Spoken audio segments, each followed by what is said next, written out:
तमाशा। अपने फोन पर मैसेज देखकर मदीहा अपने कमरे में आती है तो वहाँ उम्मीद, रियान, अजहर और सोफिया पहले से ही मौजूद थे। वो अंदर आकर पूछती है, क्या हो गया, इतनी अर्जेंट क्यों बुलाया? रियान एक गहरी सांस लेकर, मेरे फ्रेंड ने आज क्लब में पार्टी रखी है उसके बर्थडे की खुशी में और हम सब इनवाइटेड है। उम्मीद, खुशी से पार्टी, वहाँ बहुत मजा आएगा, हम जरूर जाएंगे। सोफिया उसके सिर पर मारकर, कोई मजा नहीं जाएगा, घर वालों को पता चला ना तो जान से जाओगी और हम सबको सूली पर चढ़ा दिया जाएगा। अजहर, बिल्कुल ठीक कहा सोफिया ने, कोई इजाज़त नहीं मिलेगी और वैसे भी 6 बजे के बाद बाहर जाने की इजाज़त नहीं है और तुम्हें पार्टी बनाने जाना है वो भी क्लब, भूल जाओ। रियाना, गाइस काम डाउन, हम जा सकते हैं, एक रास्ता है, अगर अदनान भाई भी हमारे साथ चले। उसकी बात सुनकर मदीहा जोर जोर से हंसने लगती है, फिर हंसते हुए ही कहती है, रियली, और आपको लगता है कि वो हमारे साथ जाएंगे? यह मुमकिन नहीं है भाई। उनकी लाइफ में पार्टीज के लिए कोई जगह नहीं है, उनके लिए कोई चीज़ मायने रखती है तो वो है काम, काम और सिर्फ काम। रियान उसे घूरते हुए, पर हम कोशिश तो कर सकते हैं ना, तुम पहले से इतनी नेगेटिव मत बनो। सोफिया, वो ठीक कह रही है भाई, अदनान भाई अभी नहीं मानेंगे। अजहर, जो मदीहा को ही देख रहा था, कुछ सोचकर कहता है, एक तरीका है, अगर हम सब भाई के पास जाएं और उन्हें मनाएं तो वो मान जाएंगे। उसकी बात सुनकर मदीहा तुरंत बोलती है, नहीं नहीं, मैं नहीं जाऊंगी, मुझे देखकर गुस्सा हो जाते हैं वो। रियान, नहीं, तुम भी चलोगी? सब जाएंगे मतलब सब जाएंगे। चलो, अभी भाई नीचे कॉफी पी रहे होंगे, इससे पहले वो कोर्ट जाए अपन बात करते हैं। इतना कहकर वो मदीहा का हाथ पकड़कर उसे घसीटते हुए ले जाने लगता है और बाकी सब भी उनके पीछे जाते हैं क्योंकि पार्टी में तो सबको जाना था। वो सब नीचे आते हैं तो उन्हें ऐसे देखकर नाजिया जी कहती है, ओ मंडली, कहाँ चली, क्या खुरापाती चल रही है अब तुम्हारे दिमाग में? रियान, नहीं चाची, वो भाई से कुछ काम है, कहाँ है वो? नाजिया जी, अदनान तो अपने स्टडी रूम में है, जाओ मिल लो, अभी कोर्ट ही जाने वाला है। नाजिया जी की बात सुनकर वो सब स्टडी रूम की तरफ जाते हैं और वहां जाकर दरवाजा खटखटाते हैं तो अंदर से अदनान की वही गहरी आवाज आती है, कम इन। उसकी आवाज सुनकर सब अंदर जाते हैं और एक साथ एक के बगल में एक खड़े हो जाते हैं। अदनान जब नजर उठाकर देखता है तो उन सबको ऐसे देखकर अपनी आंखें छोटी कर कर घूरते हुए कहता है, तुम सब यहाँ क्या काम है?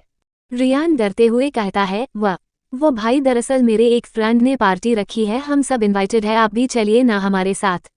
अदनान, मेरे पास इतना फालतू टाइम नहीं है और तुम लोगों को भी इजाजत नहीं है तो चुपचाप घर पर बैठो। अजहर भाई, प्लीज चलिए ना। अदनान उसे घूरकर, तुम भी इन बेवकूफ़ों के साथ बेवकूफ़ बनते जा रहे हो, ऑफिस नहीं जाना तुम्हें, यहाँ इनके साथ इनके स्टूपिड कामों में पार्ट लेने की कोशिश जरूर नहीं है। उसकी बात सुनकर अजहर खामोश हो जाता है, अब उसके पास कुछ कहने के लिए नहीं था। कुछ सोचकर इस बार सोफिया कहती है, भाई प्लीज ना, कभी कभी चलता है, अगर आप चलेंगे तो कोई प्रॉब्लम नहीं होगी, वरना घर वाले भी नहीं जाने देंगे, प्लीज भाई। उसे इस तरह कहता देख उम्मीद भी कहती है, भाई प्लीज ना, हम जल्दी आ जाएंगे ना, आपका ज्यादा टाइम बर्बाद नहीं होगा। इस बीच मदीहा खामोशी से सोफिया के पीछे खड़ी थी और अदनान की नजरें उसी पर थी जो खामोशी से नीचे फर्श को घूर रही थी। उसकी हिम्मत नहीं थी कुछ कहने की। अदनान अपनी फाइल उठाकर उसे पढ़ते हुए सख्त आवाज में, मेरा जवाब अभी भी वही है, कोई कहीं नहीं जाएगा, ना मैं ना तुम लोग। उसकी ना सुनकर सबका मुंह उतर जाता है। तभी अजहर धीरे से मदीहा के कान में कहता है, मदीहा तुम भी बोलो एक बार भाई को प्लीज। मदीहा उतने ही धीरे कहती है, नहीं, मुझे डर लगता है, कुछ सुना देंगे अभी तो, और जब आपकी नहीं सुनी तो मेरी क्या खाक सुनेगे? अजहर, यार एक बार कहो तो प्लीज, हम सब के लिए। उसकी बात सुनकर मदीहा हिम्मत कर कर अदनान की तरफ देखकर कहती है, प्लीज चलिए ना, हम जल्दी आ जाएंगे और आपको भी तो अपना मूड रिफ्रेश करना चाहिए। उसकी आवाज सुनकर अदनान नजरें उठाकर उसे देखता है जो अभी भी सोफिया के पीछे ही खड़ी थी। वहीं बाकी सब भी कहने लगते हैं, प्लीज ना भाई, चलिए प्लीज प्लीज प्लीज। अदनान बिना किसी भाव के एक टक मदीहा की आंखों में देखते हुए, कोर्ट के बाद में डायरेक्ट वहां पहुंच जाऊंगा, मुझे एड्रेस सेंड कर दो और अब दफा हो यहाँ से। उसकी मंजूरी मिलते ही सब हैरान और खुश एक साथ हो जाते हैं। रियान, आप मान गए सच में? अदनान, अगर तुम सब 1 मिनट में यहाँ से दफा नहीं हुए तो मैं अपना इरादा जरूर बदल लूंगा, समझे? उसकी बात सुनकर वो सब वहां से तुरंत गायब हो जाते हैं और अदनान भी एक गहरी सांस लेकर अपने इम्पोर्टेंट डॉक्यूमेंट लेकर सीधा कोर्ट के लिए निकल जाता है। आज उसकी बहुत इम्पोर्टेंट हायरिंग थी। शाम 7 बजे सभी लोग तैयार होकर नीचे मदीहा और सोफिया का इंतजार कर रहे थे। बाकी घर वाले भी वहीं मौजूद थे, पर उन्हें तो यकीन ही नहीं हो रहा था कि अदनान खुद उन सब के साथ जाने वाला है, क्योंकि अदनान ऐसे कहीं जाता नहीं है। पर फिर अदनान के फैसले के आगे किसी ने कुछ बोलना ठीक नहीं समझा। रियान ने एक ब्लू जीन्स के साथ व्हाइट शर्ट और ब्लैक जैकेट कैरी की हुई थी, वो काफी हैंडसम लग रहा था। अजहर ने भी ब्लैक शर्ट और ब्लैक पैंट पहना हुआ था, वो भी बेहद लाजवाब लग रहा था। वहीं सोफे पर बैठी उम्मीद ने एक रेड कलर की फ्रॉक पहनी हुई थी, वो भी काफी प्यारी लग रही थी। जिम क्लब में वो लोग जा रहे थे। दरअसल वो एक रेस्टोरेंट था जिसके अंदर ही एक छोटा सा क्लब बना हुआ था, जो कि दिल्ली के मशहूर और सबसे महंगे रेस्टोरेंट में से एक था, इसलिए वहां पर एज को लेकर कोई प्रॉब्लम नहीं थी, सब जा सकते थे, काफी फैमिली फ्रेंडली जगह थी वो। रियान चिढ़ते हुए, कहाँ रह गई ये लड़कियां, हद होती है, अब तक हमें वहां पहुंच जाना चाहिए था। अजहर, पता नहीं इनका मेकअप कब खत्म होगा। उम्मीद भाई में गई थी उन्हें बुलाने, उन्होंने कहा था 5 मिनट में आ जाएंगी। रियान, बेटा तू पिछले आधे घंटे से यही कह रही है, अब बस बहुत हुआ में। उसने इतना कहा ही था कि उसकी नज़र सीढ़ियों की तरफ जाती है और वो वही देखता रह जाता है। उसकी नज़रों का पीछा करते हुए अजहर भी उधर देखता है तो बस देखता रह जाता है। सीढ़ियों से मदीहा और सोफिया उतर रहे थे। सोफिया ने एक ब्लैक कलर की ड्रेस पहनी हुई थी और वो बहुत खूबसूरत लग रही थी। वहीं मदीहा का तो क्या कहना, उसने एक ग्रीन कलर की साटन की लोग शाइनी स्कर्ट पहनी थी और उसके ऊपर व्हाइट कलर का फुल स्लीव टॉप, बालों का मैसी बन बनाया हुआ था, कानों में पर्ल इयररिंग्स, हल्का सा मेकअप, दैट्स इट। वो दोनों लड़कियां कमाल लग रही थी, पर उनके कपड़े पूरी तरह से कवर थे। सिद्दीकी हाउस में उन्हें इजाजत नहीं थी कि वो ज्यादा खुले कपड़े पहने और उन्हें वो सब पसंद भी नहीं था, इसलिए वो हमेशा पूरे ढके हुए ही कपड़े पहनती थी। अभी भी भले ही वो बाहर रेस्टोरेंट जा रही थी और उनके कपड़े पूरी तरह से स्टाइलिश और ढके हुए थे, यहाँ तक कि उनकी स्लीव्स भी फुल थी। वो दोनों नीचे आती है तो रियान और अजहर को खुद को ऐसे देखते हुए कहती है, क्या हुआ? रियान, मुझे नहीं पता था कि मेरी चमगादड़ जैसी दिखने वाली बहनें कभी कभी सुंदर भी दिखने लगते हैं। सोफिया गुस्से में, भाई काम से काम ठीक से तारीफ तो कर दो, हद होती है इंसान की। मदीहा रियान को घूरते हुए, मुझे तरस आता है आपकी फ्यूचर वाइफ पर, उसे भी ऐसे ही कमेंट करेंगे आप? रियान, अरे यार मैं तो मजाक कर रहा था, वैसे इस मजाक को तुम्हें तो सीरियसली लेना है। उसकी बात सुनकर वो दोनों उसे घूरती है तो अजहर बात संभाल कर कहता है, अरे लड़ो मत यार, हमें चलना है और तुम दोनों बहुत खूबसूरत लग रही हो। उसने यह बात सोफिया को देखकर कही थी, जिस पर वो शर्मा कर नजरें झुका लेती है। वही उसे ऐसे देखकर मदीहा कहती है, हम खूबसूरत लग रहे हैं अजहर भाई, या सिर्फ आपकी सोफिया खूबसूरत लग रही है? ये कहते वक्त उसने आपकी पर जरा जोर दिया था, जिसे महसूस कर अजहर तुरंत हड़बड़ाते हुए कहता, नहीं मेरा वो मतलब नहीं था, चलो देर हो रही है। ये कहते हुए वो तुरंत बाहर चला जाता है और बाकी चारों भी हंसते हुए उसके पीछे जाते हैं। करीब आधे घंटे बाद उनकी कार हंग्री बर्ड्स रेस्टोरेंट के सामने आकर रुकती है और वो सब अंदर जाते हैं। अंदर रियान के भाई अर्जुन ने ये पूरी जगह आज के लिए बुक करी हुई थी। चारों तरफ जोर जोर से म्यूजिक बज रहा है, काफी सारे यंगस्टर्स डांस कर रहे थे। एक तरफ बड़े से काउंटर पर ड्रिंक्स, बियर, वाइन, वोडका और भी काफी कुछ अवेलेबल था। काफी सारे यंगस्टर्स चिपक कर डांस कर रहे थे। अंदर आते ही शराब की स्मेल एकदम से मदीहा और सोफिया को हिट करती है। वहीं उम्मीद, जो उन सब में सबसे छोटी थी, वो घबराते हुए मदीहा का हाथ पकड़ लेती है। यकीनन वहां का माहौल उन तीनों ही लड़कियों को वो जगह पसंद नहीं आई थी। मदीहा, चलते हैं ना, मुझे यहाँ अच्छा नहीं लग रहा, आपने कहा था हम रेस्टोरेंट जाएंगे, ये तो बार है, इट्स सो डिस्गस्टिंग। रियान परेशान होते हुए, हाँ यार मुझे भी अच्छा नहीं लग रहा, एक काम करते हैं थोड़ी देर रुकते हैं, मैंने भाई को भी यहाँ का एड्रेस भेज दिया है, जैसे ही वो आएंगे हम सब यहाँ से चलेंगे। अजहर, उम्मीद, मदीहा और सोफिया को एक सोफे पर बिठाते हुए, तुम तीनों यहाँ बैठो, तब तक हम रियान के दोस्त से मिलकर आते, और खबरदार कुछ खाना पीना नहीं। इतना कहकर वो दोनों चले जाते हैं। सिद्दीकी परिवार में से कोई भी कभी ऐसी जगह नहीं आता था। वो लोग काफी रिस्पेक्टफुल लोग थे। शराब, ड्रग्स, नाच गाना, ऐसे कोई भी शौक उनके यहाँ किसी के नहीं थे। उम्मीद आसपास देखकर डरते हुए, बाजी मुझे वॉशरूम जाना है। मदीहा, अभी यहाँ हम कहीं नहीं जा सकते, जरा सब्र करो। उसकी बात सुनकर उम्मीद बुरा सा मुंह बनाकर, नहीं बाजी एजेंट है समझो ना। उसका चेहरा देखकर साफ पता चल रहा था कि एजेंट ही है। ये देखकर उसे ऐसे बेचैन देखकर सोफिया कहती है, मदीहा तुम यहाँ रुको, मैं इसे वॉशरूम लेकर जाती हूँ। मदीहा, पर मैं क्यों रुकूं, मैं भी चलती हूँ ना। सोफिया, नहीं, अगर भाई और अजहर जी यहाँ आए तो फिक्र करेंगे ना, तुम रुको, हम अभी गए अभी आए। इतना कहकर सोफिया उम्मीद को लेकर चली जाती है और मदीहा वही खड़ी रह जाती है। इधर रेस्टोरेंट के बाहर एक महंगी ब्लैक कार आकर रुकती है, जिसमें से अदनान निकलता है। उसने इस वक्त व्हाइट शर्ट, ब्लैक पेंट और ब्लैक टाई पहनी हुई थी। टाई तो मदीहा ने ही पहनाई थी। वो सीधा अपने ऑफिस से ही आया था। फिलहाल चेहरे पर थकावट थी, पर उसके हुस्न में कोई कमी नहीं थी। वो अभी भी उतना ही हैंडसम और हॉट लग रहा था जितना हमेशा लगता था। वो रेस्टोरेंट के अंदर आता है तो वहाँ का माहौल देखकर उसकी आंखें गुस्से से लाल हो जाती है। वो चारों तरफ अपनी नजरें घुमाकर मदीहा और बाकी लोगों को ढूंढने लगता है।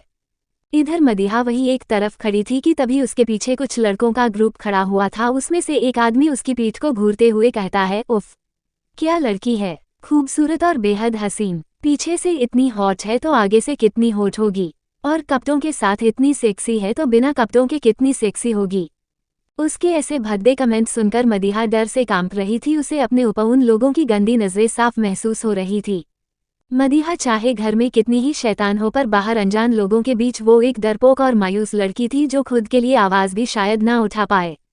इस वक्त वो बस दुआ कर रही थी कि सोफिया या कोई और उसके पास आ जाए। तभी उसके कानों में एक जानी पहचानी सी आवाज आती है, तू उसको छोड़, ये सोच कि तू बिना पैरों के कैसा लगेगा। यह आवाज सुनकर मदीहा फौरन पलटकर देखती है तो अदनान उन लड़कों के सामने खड़ा था और इस वक्त उन्हें जिन नजरों से देख रहा था ये साफ था कि एक कयामत अभी आने वाली है। वो लड़का अदनान की पर्सनालिटी देखकर एक पल को घबरा जाता है और हकलाते हुए कहता है, का कौन हो तुम और समझते क्या हो तुम? अदनान हल्का मुस्कुराते हुए, मैं कौन हूँ यह अभी पता चलेगा, तुम्हें सब्र रखो। उसकी बात सुनकर वो लड़का उसे मारने के लिए हाथ बढ़ाता है। तभी अदनान उसका हाथ पकड़कर एकदम जोर से मरोड़ देता है और उस लड़के की जोर से चीख निकल जाती है, आए है। यह आवाज सुनते ही पूरी रेस्टोरेंट में खामोशी छा जाती है और अभी तक जो जोरों शोरों से म्यूजिक सिस्टम बज रहा था वो एकदम से बंद हो जाता है और सभी अदनान को देखने लगते हैं जिसने अभी बड़ी बेरहमी से उस लड़के का हाथ पकड़ा हुआ था। अजहर और रियान का ध्यान भी जब अदनान पर जाता है तो उसे ऐसे गुस्से में देखकर वो दोनों घबरा जाते हैं। ऐसा ही कुछ हाल सोफिया और उम्मीद का था जो अभी अभी वहां आए थे। वही मदीहा तो डर से कांप रही थी, पर कहीं ना कहीं एक सुकून था अदनान को देखकर। वही अदनान उस लड़के को बड़ी बेरहमी से छोड़कर अपने हाथ झटकता है और अपनी घड़ी उतारकर मदीहा की तरफ बढ़ाता है तो वो नमा आंखों से उसे देखने लगती है पर घड़ी लेती नहीं है। अदनान सख्त आवाज में, पकड़ो। उसकी आवाज सुनकर मदीहा होश में आती है और वो घड़ी पकड़ लेती है। उसके इरादे समझते हुए अजहर और रियान उसकी तरफ बढ़ते हैं तो अदनान बीच में ही कहता है, खबरदार अगर एक कदम और बढ़ाया तो। उसकी खतरनाक आवाज सुनकर उसके कदम वहीं रुक जाते हैं। वहीं म्यूजिक रुका देख अदनान जरा जोर से कहता है, अब ये गाना किसने बंद किया, टर्न ऑन द म्यूजिक। उसकी बात सुनकर म्यूजिक सिस्टम पर बैठा लड़का फौरन गाना बजाना शुरू कर देता और गाना बजता है, सॉन्ग, हुआ छोकरा जवान री, हुआ छोकरा जवान री, हे हे हे हे हे हे। अर्रे छूज़ छू छू करता है गलियों और चौबारों में, फेन का फाकी करता फा टू टू अपने यारों में। आए फेन का फाकी कुछ नहीं, सच बात जो बयान की, दहाड़ है जवान की मादांगी मस्तान की होए। अदनान अपनी स्लीव्स फोल्ड करते हुए उस लड़के के पास जाता है और उस लड़के को कॉलर से उठाकर तेज घूसा मारत है जिससे वो लड़का लड़खड़ाते हुए 4 कदम पीछे गिरता है। सीधा अदनान का गुस्सा देखकर सबकी रूह कांप रही थी, पर गाना लगातार बज रहा था। ए फ्लैट टू भी मान ल, नैनों के जाम द हो, आजा री आजा री आजा री आजा री आजा। हुआ छोकरा जवान री जवान री जवान री, हुआ छोकरा जवान री हुआ छोकरा जवान री। हाँ आए, हाँ हाँ हाँ, मेरे मुन्ना बात सन ना, ये जवानी नहीं कोई खिलौना, पहले जाओ सीख के आओ, प्यासे नैनों की प्यास को बुझाना, तभी टू तभी टू तभी टू तभी टू होगा। म्यूआ छोकरा जवान री, म्यूआ छोकरा जवान री, ओ चांद बेबी ओए, जो चांस देगी क्यों दून, प्यास क्या है मैं भूख भी मिटा दून, हो मैंने सीखे और सिखाए, नैन क्या है पूरे तन को मैं भीगा दून, ओ ना जा री आजा री आजा री आजा आ। हुआ छोकरा जवान री, हुआ छोकरा जवान री। अदनान वही रखी एक बियर की बोतल उठाकर उस लड़के के सर पर सीधा मारता है। ये सब देखकर सब और डर जाते हैं। मदीहा तो बुरी तरह कांप रही थी। उसे ऐसे डरता देख सोफिया आगे बढ़कर उसे गले लगा लेती है। उसे पता था मदीहा पर इन सब का क्या असर पड़ता था, और उसके गले लगाते ही मदीहा के हाथ में अदनान की वो लाखों की घड़ी छूटकर गिर जाती है और मदीहा कसकर सोफिया को पकड़ लेती है। उम्मीद भी सोफिया के गले लग जाती है, वो तो अभी वैसे ही बच्ची थी। वही अदनान का गुस्सा देखकर अजहर आगे बढ़कर कहता है, भाई प्लीज मर जाएगा वो। पर अदनान पर जैसे भूत सवार था, वो बस उस लड़के को मारे जा रहा था।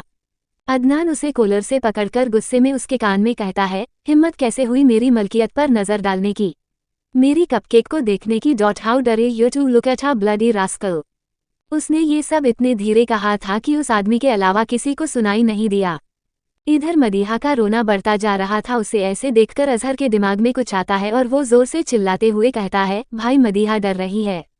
मदीहा का नाम सुनकर अदनान के हाथ उस लड़के को मारते मारते रुक जाते हैं और वो उसे छोड़कर फौरन मदीहा की तरफ पलटता है। अब तक वो लड़का बेहोश होकर गिर चुका था और रेस्टोरेंट की हालत भी खराब हो चुकी थी। इधर अदनान मदीहा को ऐसे रोता देख उसके तरफ कदम बढ़ाया है और उसे अपनी तरफ आता देख मदीहा डरकर सोफिया को और कसकर पकड़ लेती है। यकीनन उसे अदनान का ये रूप देखकर डर लग रहा था। वही उसे ऐसे डरता देख अदनान को और गुस्सा आने लगता है। वो उसके पास जाकर अपनी गहरी आवाज में कहता है, यहाँ आओ।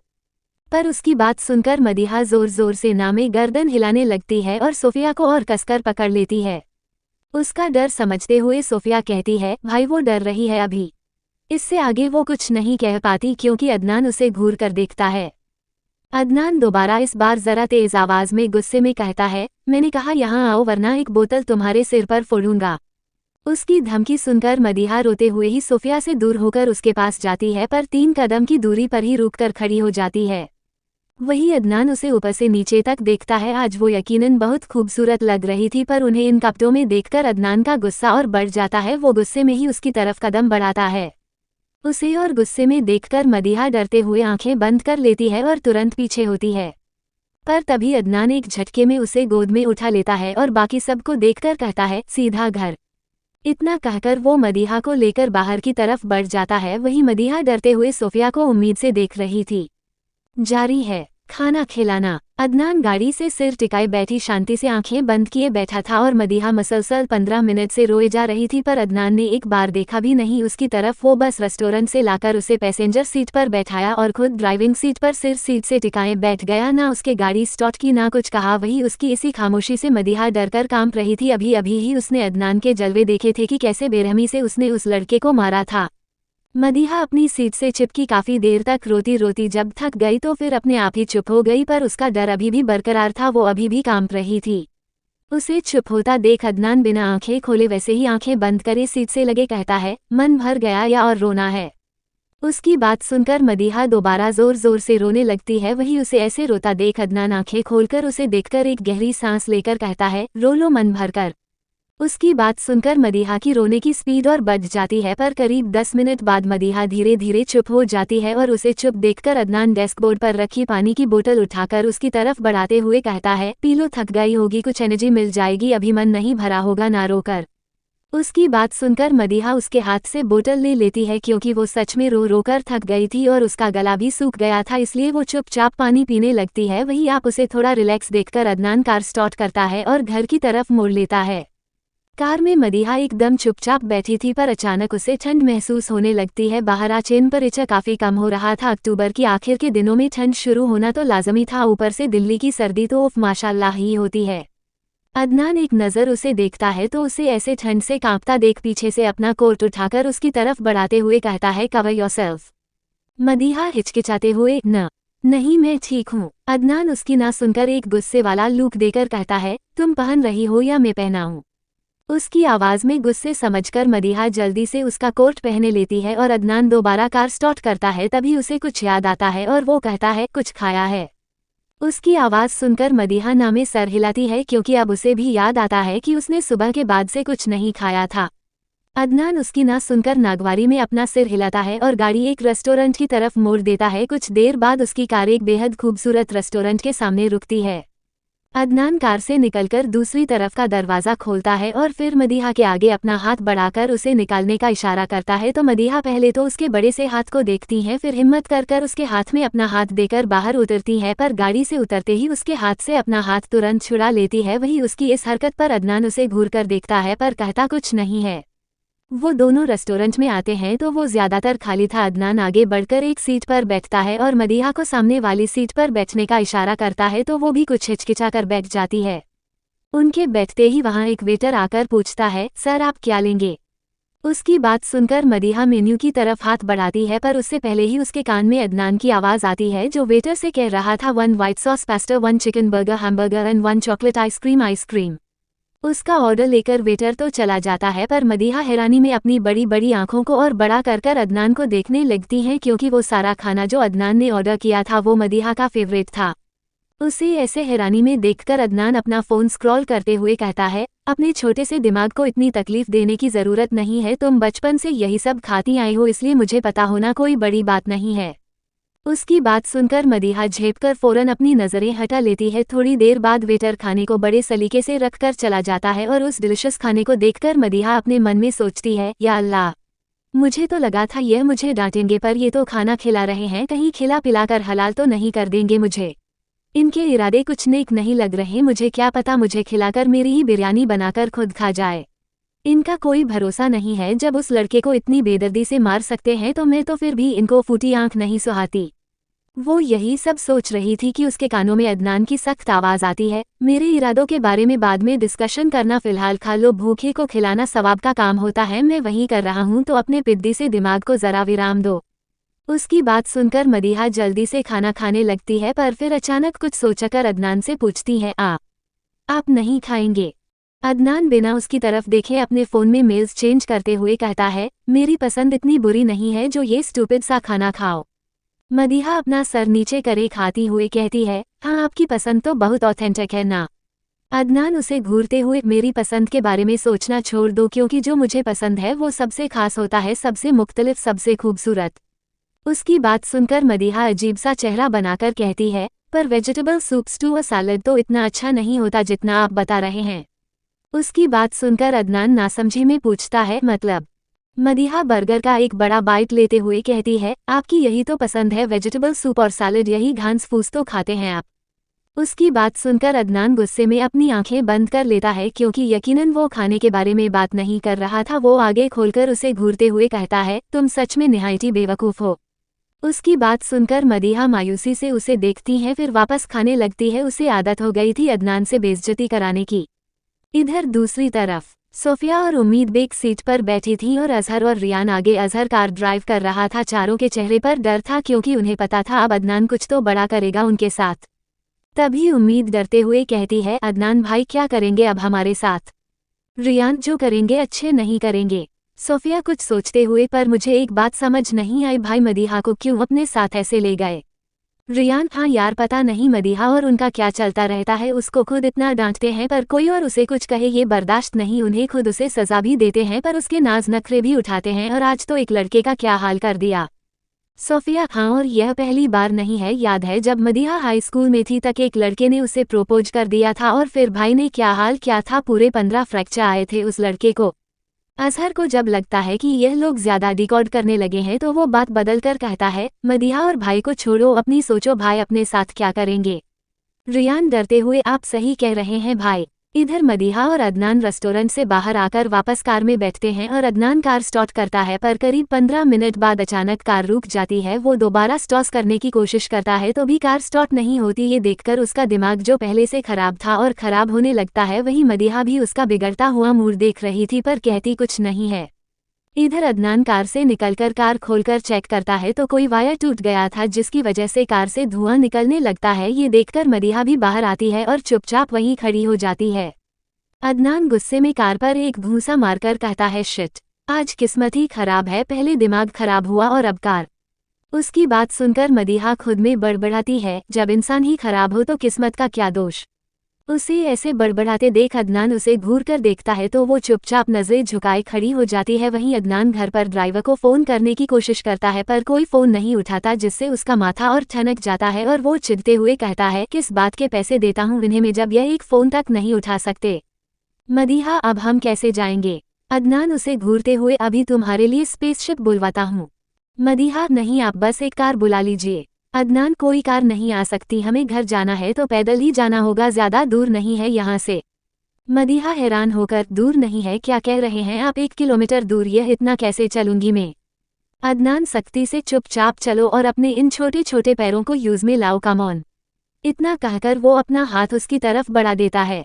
अब बेचारी नाजुक सी मदीहा के पास इसके अलावा और कोई ऑप्शन ही नहीं था। जिंदगी में शायद वो कभी इतना नहीं चली होगी जितना आप उसे चलना पड़ेगा 1 किलोमीटर, यह सोचकर ही उसे थकान हो रही थी। पर फिर कुछ सोच वो अदनान का हाथ पकड़ने की जगह उसकी एक उंगली पकड़ लेती है, जैसे कोई छोटा बच्चा अपनी मम्मी की पकड़ लेता है वैसे ही। उसकी इस हरकत पर अदनान के चेहरे पर एक हल्की सी मुस्कुराहट आ जाती है, पर फिर वो दोनों आगे बढ़ जाते हैं। जारी है बातें। मदीहा अदनान की उंगली पकड़े चल रही थी और अदनान भी बीच बीच में एक नज़र उसे देख लेता। अभी मुश्किल से वो दोनों 100 मीटर ही चले होंगे कि अचानक मदीहा रुक गई। उसे रुकता देख अदनान पूछता है, क्या हुआ? मदीहा, मैं नहीं चल सकती इन हील्स में, it's complicated to walk in this. उसकी बात सुनकर अदनान का ध्यान उसके पैरों में पहनी हील्स पर जाता है। वो ज्यादा ऊंची तो नहीं थी, पर क्योंकि मदीहा ये सब नहीं पहनती थी उसके लिए मुश्किल थी इनमें भी चलने में। अदनान उसे डांटते हुए, जब पहना नहीं जाता तो क्यों पहनी है? मदीहा मायूसी से कहती है, तो क्या करूं मैं, उम्मीद से भी छोटी लगती हूं मैं, ऐसे तो सब मुझे बच्ची समझेंगे, अब मैं बड़ी हो गई हूं। फिर थोड़ा आगे आकर कहती है, देखिए आपकी चेस्ट तक आती हूँ मैं, बस कंधे तक भी नहीं आती, सबको तो लंबे लंबे लोग पसंद होते हैं, मैं तो छोटी सी हूँ। अदनान एक गहरी सांस लेकर, तो अगर तुम हील्स पहनोगी तो बड़ी लगने लगेगी। मदीहा मुस्कुराते हुए, हाँ देखिए हिल्स के साथ में आपके कंधों तक तो आ रही हूँ और बड़ी भी लग रही हूँ। अदनान के चेहरे पर उसकी बातें सुनकर हल्की सी मुस्कुराहट आ जाती है, पर वो मुस्कुराहट कोई देख नहीं पाता। फिर वो नीचे झुककर उसके पैरों की तरफ हाथ बढ़ाता है तो मदीहा तुरंत पीछे होकर हड़बड़ाते हुए कहती है, क्या कर रहे हैं आप? माना कि मैं बहुत इंटेलिजेंट हूँ, पर आपको मेरा आशीर्वाद लेने की जरूरत नहीं है। उसकी इस बात पर अदनान उसे घूरकर देखता है और सख्ती से कहता है, खबरदार अगर एक भी कदम पीछे लिया तो या अपनी जबान खोली तो।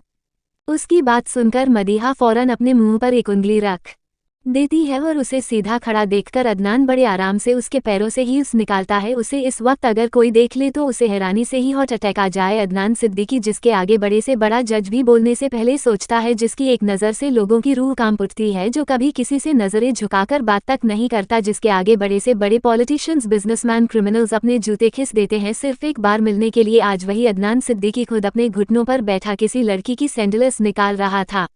अदनान उसके हिल्स निकालकर पलटकर उसकी तरफ बैठते हुए कहता है, चढ़ जाओ। मदीहा हैरानी से, आप मुझे अपनी पीठ पर बिठाकर लेकर जाएंगे, पर घर तो बहुत दूर है अदनान, और कोई तरीका नहीं है, अगर तुम अपने पैरों से चलकर जाओगी तो घर आते आते घुल जाओगी। उसकी बात सुनकर मदीहा भी चुपचाप उसकी पीठ पर चढ़ जाती हैं और उसकी गर्दन के चारों तरफ अपने हाथ लपेट लेती है। वही उसके बैठने के बाद अदनान बड़े ध्यान से खड़ा होता है और घर की तरफ चल देता है। मदीहा को बड़ा मजा आ रहा था इस राइड में, वो खुश थी कि कम से कम चलकर तो घर तक नहीं जाना। तभी उसके दिमाग में कुछ आता है और वो कहती है, सुनिए अदनान, हम। Madiha, thank you. अदनान, किस लिए? मदीहा जरा मायूसी से, मुझे बजाने के लिए। आज पता है, जब वो लड़का मेरे बारे में ऐसी उल्टी पुल्टी बातें कर रहा था तो मुझे बिल्कुल अच्छा नहीं लग रहा था, ऐसा लग रहा था जैसे कोई मेरा गला घोंट रहा हो, लेकिन आपने मुझे बचा लिया। पर आपको उसे ऐसे मारना नहीं चाहिए था, अब अगर उसने पुलिस कंप्लेंट करी तो पुलिस आपको जेल में बंद कर देगी। अदनान मुस्कुराते हुए उसकी मासूम बातें सुन रहा था। वो कुछ सोचकर कहता है, अच्छा है ना, मैं चला जाऊंगा, तुम तो खुश होगी, तुम्हें तो मेरे आसपास रहने से भी डर लगता है, मेरे बारे में सबसे बिचिंग भी करती हो, तो अगर पुलिस मुझे ले जाएंगी तो तुम तो खुश होगी ना?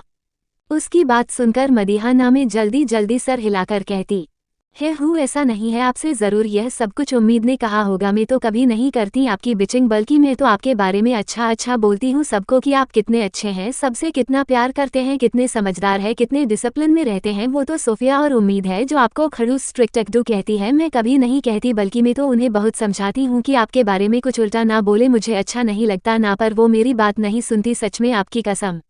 उसकी बातें सुनकर अदनान की आंखें छोटी हो जाती है। मतलब ये लड़की जो पूरी दुनिया में उसकी चुगलियां करती फिरती थी, आज कैसे सफाई से झूठ बोल रही है, ऊपर से उसकी कसम भी खा रही है, मतलब हद है। पर फिर कुछ सोचकर वो कहता है, अच्छा तुम्हें इतनी फिक्र है मेरी?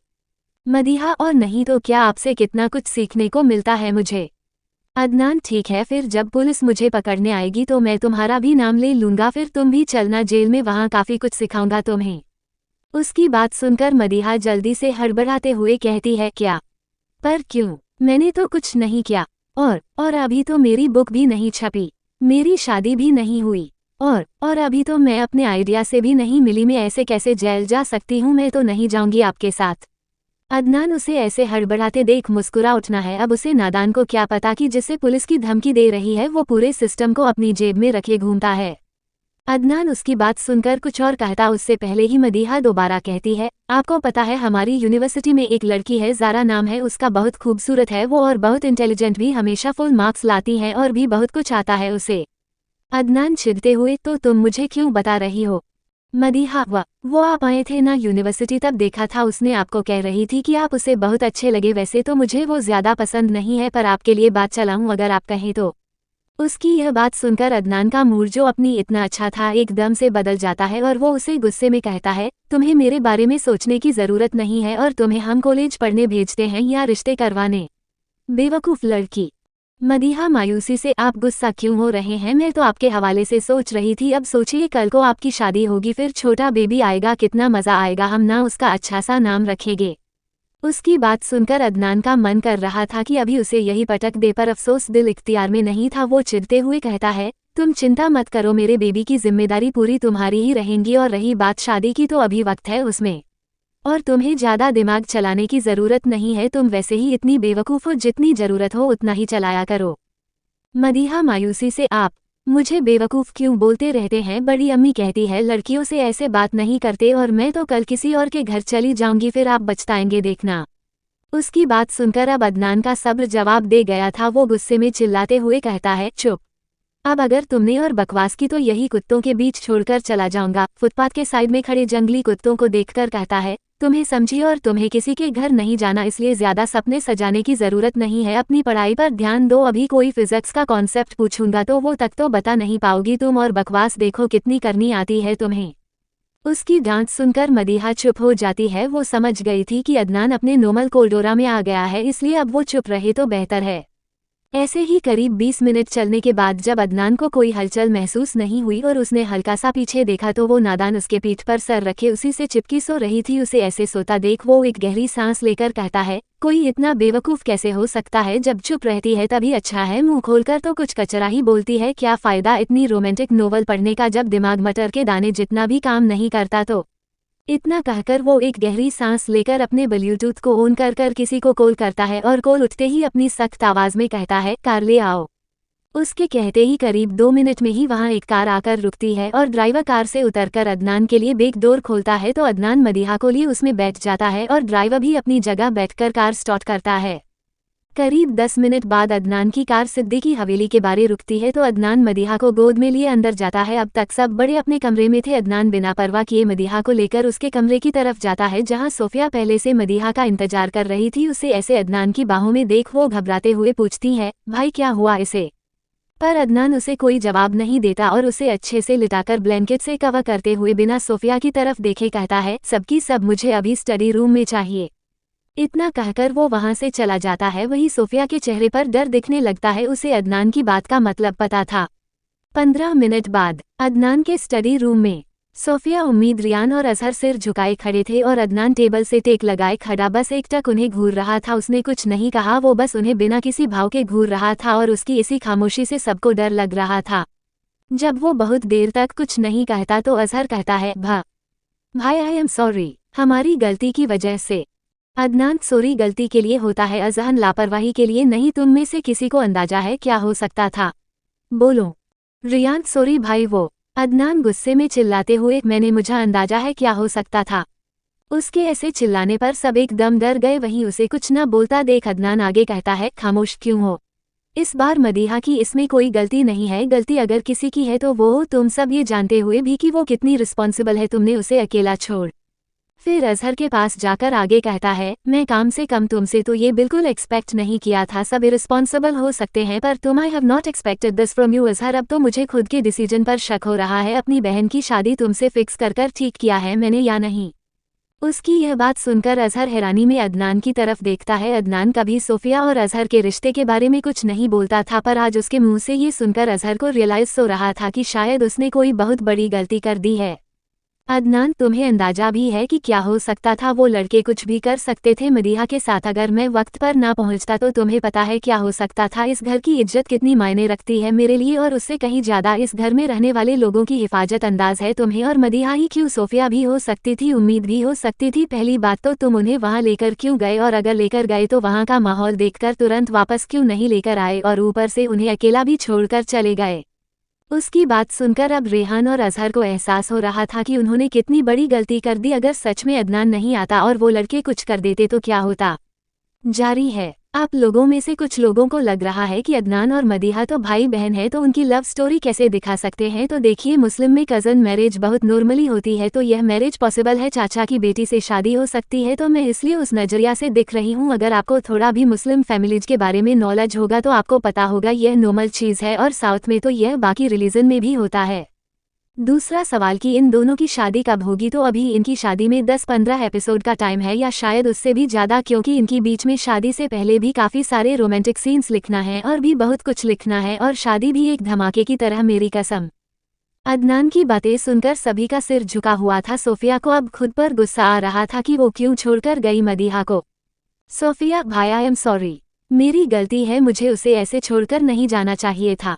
अदनान, नहीं, गलती तुम लोगों की नहीं है, गलती मेरी है जो मैंने तुम्हें जिम्मेदारी दी उसकी। जब मैं उसके हवाले से किसी और पर भरोसा करता हूँ मुझे सिर्फ डिसअपॉइंटमेंट मिलता है, इसलिए मैंने डिसाइड किया है अब से तुम में से कोई उससे बात नहीं करेगा।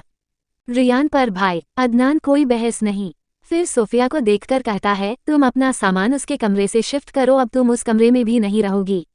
उसकी बात सुनकर सोफिया रोते हुए कहती है, नहीं भाई प्लीज, आप जानते हैं हम बचपन से साथ रहते आए हैं, आप मुझे इतनी बड़ी सज़ा ना दीजिए। मैं कोई भी सज़ा भुगत लूंगी, आपकी सारी बातें मानूंगी और उसे नहीं छोड़ूंगी आगे से अकेला, पर प्लीज़ भाई। अदनान, मुझे जो कहना है मैं कह चुका हूँ ना लीव। इस बार उसने ज़रा चिल्लाते हुए कहा था, इसलिए सब चुपचाप चले जाते हैं। पर सोफिया का तो जैसे दिल टूट गया था, वो हमेशा से मदीहा के साथ रहती आई थी और अब अदनान ने उससे वो हक मानो छीन लिया था। अगली सुबह मदीहा जब सोकर उठी तो उसकी नज़र सोफिया पर गई जो अपने कपड़े एक बैग में रख रही थी। उसे ये सब करते देख मदीहा अलसाए आवाज़ में कहती है, क्या हुआ, कहीं जा रहे हैं हम, जो सामान बांध रही हूँ।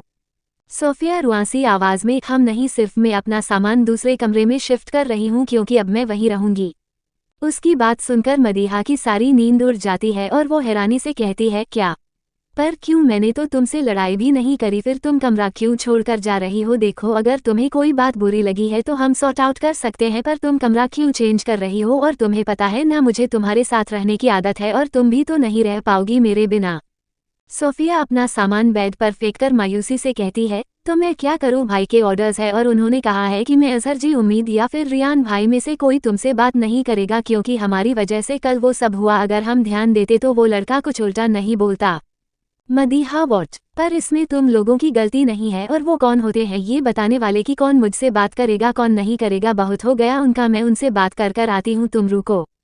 इतना कहकर वो जाने लगती है तो सोफिया उसे रोककर कहती है, नहीं, तुम भाई के पास मत जाओ वरना पता चला वो कोई और सज़ा भी सुना दे। मदीहा, तुम फिक्र ना करो, बहुत हो गया तुम्हारे भाई का, वो इस तरह मेरी जिंदगी के फैसले नहीं ले सकते। इतना कहकर वो बिना कुछ सुने वहां से चली जाती है और सोफिया उसे देखती रह जाती है।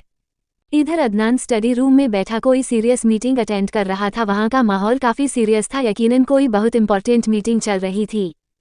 तभी धड़ाम की आवाज के साथ कोई बहुत जोर से दरवाजा खोलना है, और यह धमाका सुनकर अदनान गुस्से में दरवाजे की तरफ देखता है, पर दरवाजे पर खड़ी शख्स को देखकर उसकी आंखें वापस नॉर्मल हो जाते हैं और गुस्सा कुछ हद तक शांत हो जाता है। मदीहा अंदर आकर गुस्से में बिना किसी बात की फिक्र के कहती है, आप ऐसा कैसे कर सकते हैं, आपको पता है ना मैं बचपन से सोफिया के साथ रहती आई हूँ, वो मेरे कमरे में ही रहेगी, आपको हक नहीं ऐसे मेरी जिंदगी के फैसला लेने का। अदनान, जो अभी थोड़ा शांत हुआ था, इस तरह उसकी तेज आवाज सुनकर उसका चेहरा वापस से सख्त हो जाता है और वो बिना लैपटॉप की स्क्रीन को देखे अपनी गहरी आवाज में कहता है, मीटिंग इज ओवर। उसकी इतनी गहरी आवाज सुनकर मदीहा का ध्यान भी लैपटॉप पर जाता है और उसे रियलाइज होता है कि उसने गुस्से में बहुत बड़ी गलती कर दी है, क्योंकि अदनान कोई मीटिंग अटेंड कर रहा था और वो इस तरह बिना इजाजत लिए दनदनाते हुए अंदर चली आए, और न सिर्फ इतना, ऊपर से इतनी जोर से चिल्ला भी दी। यह महसूस कर जो हिम्मत अभी उसके अंदर आई थी वो एकदम से छूमंतर हो जाते हैं और उसके चेहरे पर डर वापस से दिखने लगता है। वही अदनान अपनी चेयर से उठकर धीरे धीरे उसकी तरफ कदम बढ़ाने लगता है। इस बीच उसके चेहरे पर कोई भाव नहीं था और ना ही उसने कुछ कहा था। वही उसे अपनी तरफ आता देख मदीहा घबराहट के मारे एक एक कदम पीछे लेने लगती है, पर थोड़ी देर में ही उसकी पीठ सीधा दीवार से जाकर लगती है और अब उसके पास बचकर जाने का कोई रास्ता नहीं था। अब तक अदनान भी उसके बिल्कुल करीब आ गया था। उसे इस तरह अपने करीब देखकर मदीहा साइड से जाने की कोशिश करती है, पर इससे पहले कि वो जा पाती अदनान उसके दोनों तरफ अपने हाथ रखकर उसे खुद के और दीवार के बीच कैद कर लेता है। मदीहा घबराते हैं, आप क्या कर रहे हैं? अदनान उसके चेहरे पर आए एक लट को उसके कान के पीछे करते हुए अपनी गहरी आवाज में कहता है, जो कहने आई थी वो कहो, अपनी बात पेरी करो मदीहा। उसकी बात सुनकर मदीहा को याद आता है क्यों यहाँ क्यों आए हैं, और वो दोबारा हिम्मत कर कहती है, अपने सोफिया को कमरा शिफ्ट करने के लिए क्यों कहा? आप जानते हैं ना हम बचपन से साथ ही रहते आए हैं, फिर आपको क्या प्रॉब्लम हो रही है? मेरी आदत है उसके साथ रहने की। मदीहा की बात सुनकर अदनान बिना किसी भाव के कहता है, वक्त के साथ साथ इंसान को आदतें बदल लेनी चाहिए, अच्छा होता है। और रही बात सोफिया को कमरा शिफ्ट करने की कहने की, तो ये उसकी सजा है। मदीहा, उसकी नहीं, मेरी भी सजा है ये, और आप ऐसा नहीं कर सकते, आपको कोई हक नहीं है मेरे हवाले से कोई भी फैसला लेने का। अदनान हल्का मुस्कुराते हुए, ये बात कहने में तुम्हें बहुत सालक लग गए, खैर आज तक तुम्हारा हर फैसला मैंने लिया है, इसलिए हक की बात तो तुम ना करो तो अच्छा होगा। मदीहा उसकी आंखों में देखकर गुस्से में कहती है, आपने मेरे हक में फैसले लिए नहीं है बल्कि मुझ पर अपने फैसले थोपे हैं। और हाँ, आपको क्या लगता है मुझे कुछ समझ नहीं आता, ये जो आप घर वालों को मैनिपुलेट करके बहुत अच्छे बनते फिरते हैं ना, मत बना कीजिए, जहर लगते हैं। सोफिया मेरे ही कमरे में रहेगी, यह मेरी और उसकी पर्सनल बात है, आप कोई नहीं होते बीच में बोलने वाले। इतना कहकर वो अदनान का हाथ झटक कर साइड से जाने वाली होती है कि अदनान वापस उसका हाथ पकड़कर एकदम से उसे अपनी तरफ खींचता है और मदीहा की पीठ सीधा अदनान के सीने से जा लगती है। उसका एक हाथ भी अदनान ने मुड़कर उसकी पीठ से लगाया हुआ था। उसके इस रिएक्शन पर मदीहा घबराते हुए झटपटा कर कहती है, छोड़िए मुझे, क्या हरकत है ये। अदनान अपने होंठ उसके कानों के पास ले जाकर बेहद गहरी आवाज में कहता है, आज पहली बार तुम मेरे खिलाफ भी गई तो किसी और के लिए, और यह बात मुझे पसंद नहीं आई। मदीहा चिढ़ते हुए, आपकी पसंद और नापसंद का ठेका नहीं ले रखा मैंने।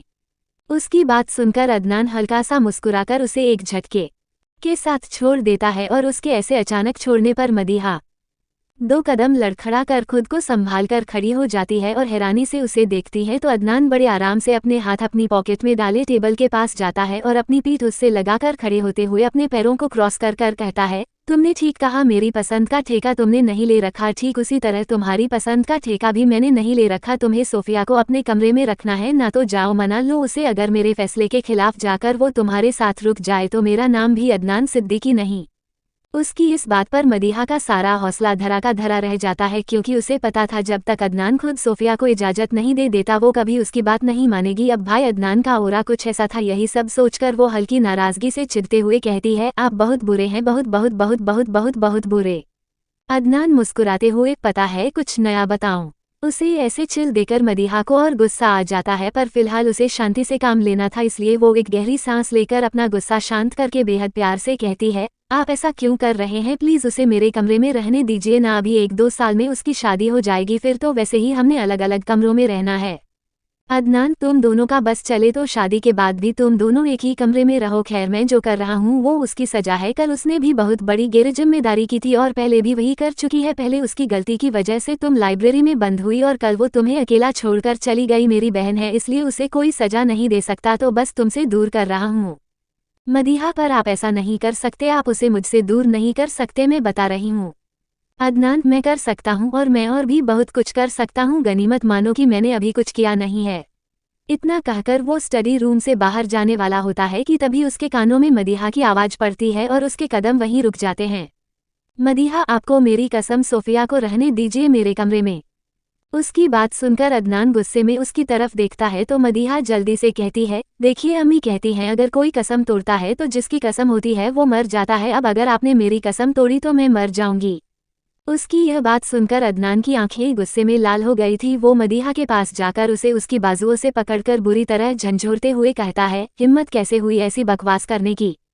उसके ऐसे चिल्लाने पर मदीहा पूरी तरह कांप गई थी। अदनान भले ही उसके साथ स्ट्रिक्ट था पर वो ऐसे कभी नहीं चिल्लाता था। वो डरते हुए कहती है, माँ मैंने तो बस ऐसे ही कह दिया था मजाक में। ये सब कहते कहते उसकी आंखें नम हो चुकी थी। उसने कभी अदनान को इतने गुस्से में नहीं देखा था। हाँ, वो गुस्सा करता था पर दूसरों पर, उस पर वो कभी ऐसे गुस्सा नहीं करता था। थोड़ा बहुत डांट देता था, चिल्ला देता था, ताने भी मार देता था, पर ऐसे गुस्सा कभी नहीं करता था। वही मदीहा को ऐसा डरता देख अदनान उसे झटके से छोड़कर पलटकर खड़ा हो जाता है और गहरी गहरी सांसें लेकर खुद को शांत करने की कोशिश करने लगता है, पर मदीहा अभी भी डरते हुए उसे देख रही थी। कुछ देर के बाद शांत होने पर अदनान वापस मदीहा की तरफ देखकर शांत सी आवाज में कहता है, मेरे लिए काफी लेकर आओ। वही अचानक से काफी का शिकार सुनकर नदिया हैरान आंखों से उसे देखने लगती है। कहाँ वो अभी उस पर चिल्ला रहा था और कहाँ अब इतना शांत होकर काफी मांग रहा है, पर उसमें हिम्मत नहीं थी कोई और सवाल करे, इसलिए चुपचाप मायूस होकर वहां से जाने लगती है। पर तभी उसके कानों में अदनान की आवाज दोबारा आती है जो कह रहा था, सोफिया से कहना क्यों, उसे सामान शिफ्ट करने की जरूरत नहीं है, वो तुम्हारे साथ ही रहेगी। उसकी यह बात सुनकर नदिया खुशी से उसकी तरफ देखकर कंफर्म करने के लिए दोबारा पूछती है, सच्ची? अदनान, अगर तुम 1 मिनट में यहाँ से दफा नहीं हुई तो मैं यकीनन अपना इरादा बदल लूंगा। उसके बिगड़ते तेवर देखकर मदीहा जल्दी से वहां से फुर हो जाती है और उसके जाने के बाद अदनान एक गहरी सांस लेता है। जारी है। आप लोगों में से बहुत लोगों को शक है कि स्टोरी रोमांटिक होगी भी या नहीं। जैसे एक रोमांटिक की स्टोरी है तो ऑब्वियसली रोमांटिक होगी और धीरे धीरे जैसे जैसे एपिसोड आगे जाएगा वैसे वैसे स्टोरी रोमांटिक होती जाएगी और जब तक इनकी शादी नहीं हो जाती तब तक नॉर्मल रोमांस चलेगा और जब शादी हो जाएगी तो और रोमांटिक होती जाएगी। तो थोड़ा सा सब्र कीजिए। अगर आप लोगों ने मेरी पहली वाली स्टोरी नहीं सुनी जिसका नाम था होते होते प्यार हो गया, बहुत रोमांटिक और इमोशनल स्टोरी है, तो प्लीज एक बार यूज भी सुन ले। कॉफी। मदीहा कमरे में आती हैं तो वहाँ सोफिया नहीं थी। वो उसे ढूंढते हुए किचन तक आती हैं तो वो वही मायूस सी बैठी थी। उसे ऐसे उदास देखकर मदीहा उसे साइड हग करते हुए कहती है, करे भाई अब मातम बनाना बंद करो खुदा के लिए। सोफिया, तुम चुप कर जाओ, मैं पहले ही परेशान हूँ। मदीहा, क्यों परेशान हो तुम? सोफिया, यार मुझे आदत नहीं है तुम्हारे बगैर सोने की, मैं तो तुम्हें बिना हग करे सो भी नहीं पाती। मदीहा मुस्कुराते हुए, ये तो बड़ा मसला है, शादी के बाद भी तुम अजहर भाई की जगह मुझे गले लगाओगी तो उन्हें कैसा लगेगा? सोफिया चिढ़ते हुए, तुम ना चुप ही रहो, सब समझती हूँ मैं, तुम तो चाहती ही हो कि मैं चली जाऊँ तुम्हारे कमरे से ताकि तुम मेरी साइड सो सको। उसकी बात सुनकर मदीहा मुस्कुराते हुए कहती है, हाँ मैं चाहती तो हूँ पर अभी उसमें वक्त है, फिलहाल तुम मेरे ही कमरे में रहने वाली हो। सोफिया, मतलब? मदीहा, मतलब ये कि तुम्हारे भाई ने इजाज़त दे दी है, तुम्हें कहीं जाने की ज़रूरत नहीं है, वो चंगेज़ खान मान गए हैं। की बात सुनकर सोफिया एकदम से एक साइड होते हुए चीख कर रहती है, क्या कहा तुमने? दोबारा तो कहना। भाई मान गए? ऐसे कैसे मान गए? वो तो कभी भी अपनी बात खाली नहीं जाने देते। मदीहा, हैरानी तो मुझे भी हुई थी कि वो मान कैसे गए, पर पता नहीं उनके दिमाग में क्या आया, और वैसे भी मुझे तो लगा था हड़ताल पर उतरना पड़ेगा। खैर, जो होता है अच्छा होता है। तो जब अब तुम कहीं नहीं जा रही हो ना तो अपना मूड ठीक करो, मैं तुम्हारे लिए एक अच्छी सी कॉफ़ी बनाती हूँ। मेरे हाथों में जादू है, जब तुम्हारे उस सनकी भाई को पसंद आ सकती है तो तुम तो देखना फैन हो जाओगी। इतना कहकर वो कॉफ़ी बनाने लगती हैं और सोफिया भी उससे दुनिया जहां की बातें कर रही थी और मदीहा भी जवाब दे रही थी। थोड़ी देर बाद कॉफ़ी बनी तो उसने एक कप में निकालकर सोफिया को दी और दूसरे कप में अदनान के लिए निकालने लगी। सोफिया कॉफ़ी का मग उठाकर उसकी खुशबू लेते हुए कहती है, वह लग तो काफ़ी टेस्टी रही हैं, it's also smells good.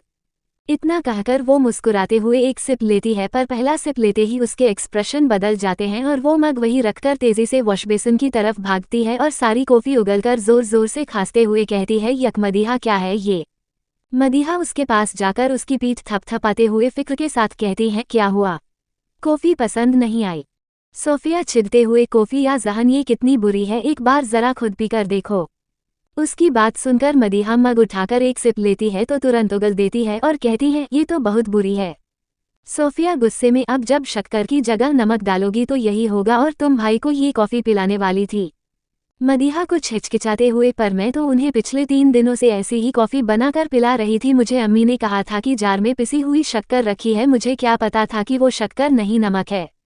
Sophia कुछ हैरानी और गुस्से के मिले जुले भाव के साथ कहती है, क्या तुम भाई को 3 दिनों से ऐसी कॉफ़ी पिला रही हो? या अल्लाह, अभी तक तो मुझे लगता था कि चाची जान ऐसे ही कहती हैं, पर अब तो मुझे भी तुम्हारे ससुराल वालों पर तरस आ रहा है। तुम्हें इतना दिमाग नहीं है कि एक बार चेक कर लो कि नमक है या शक्कर?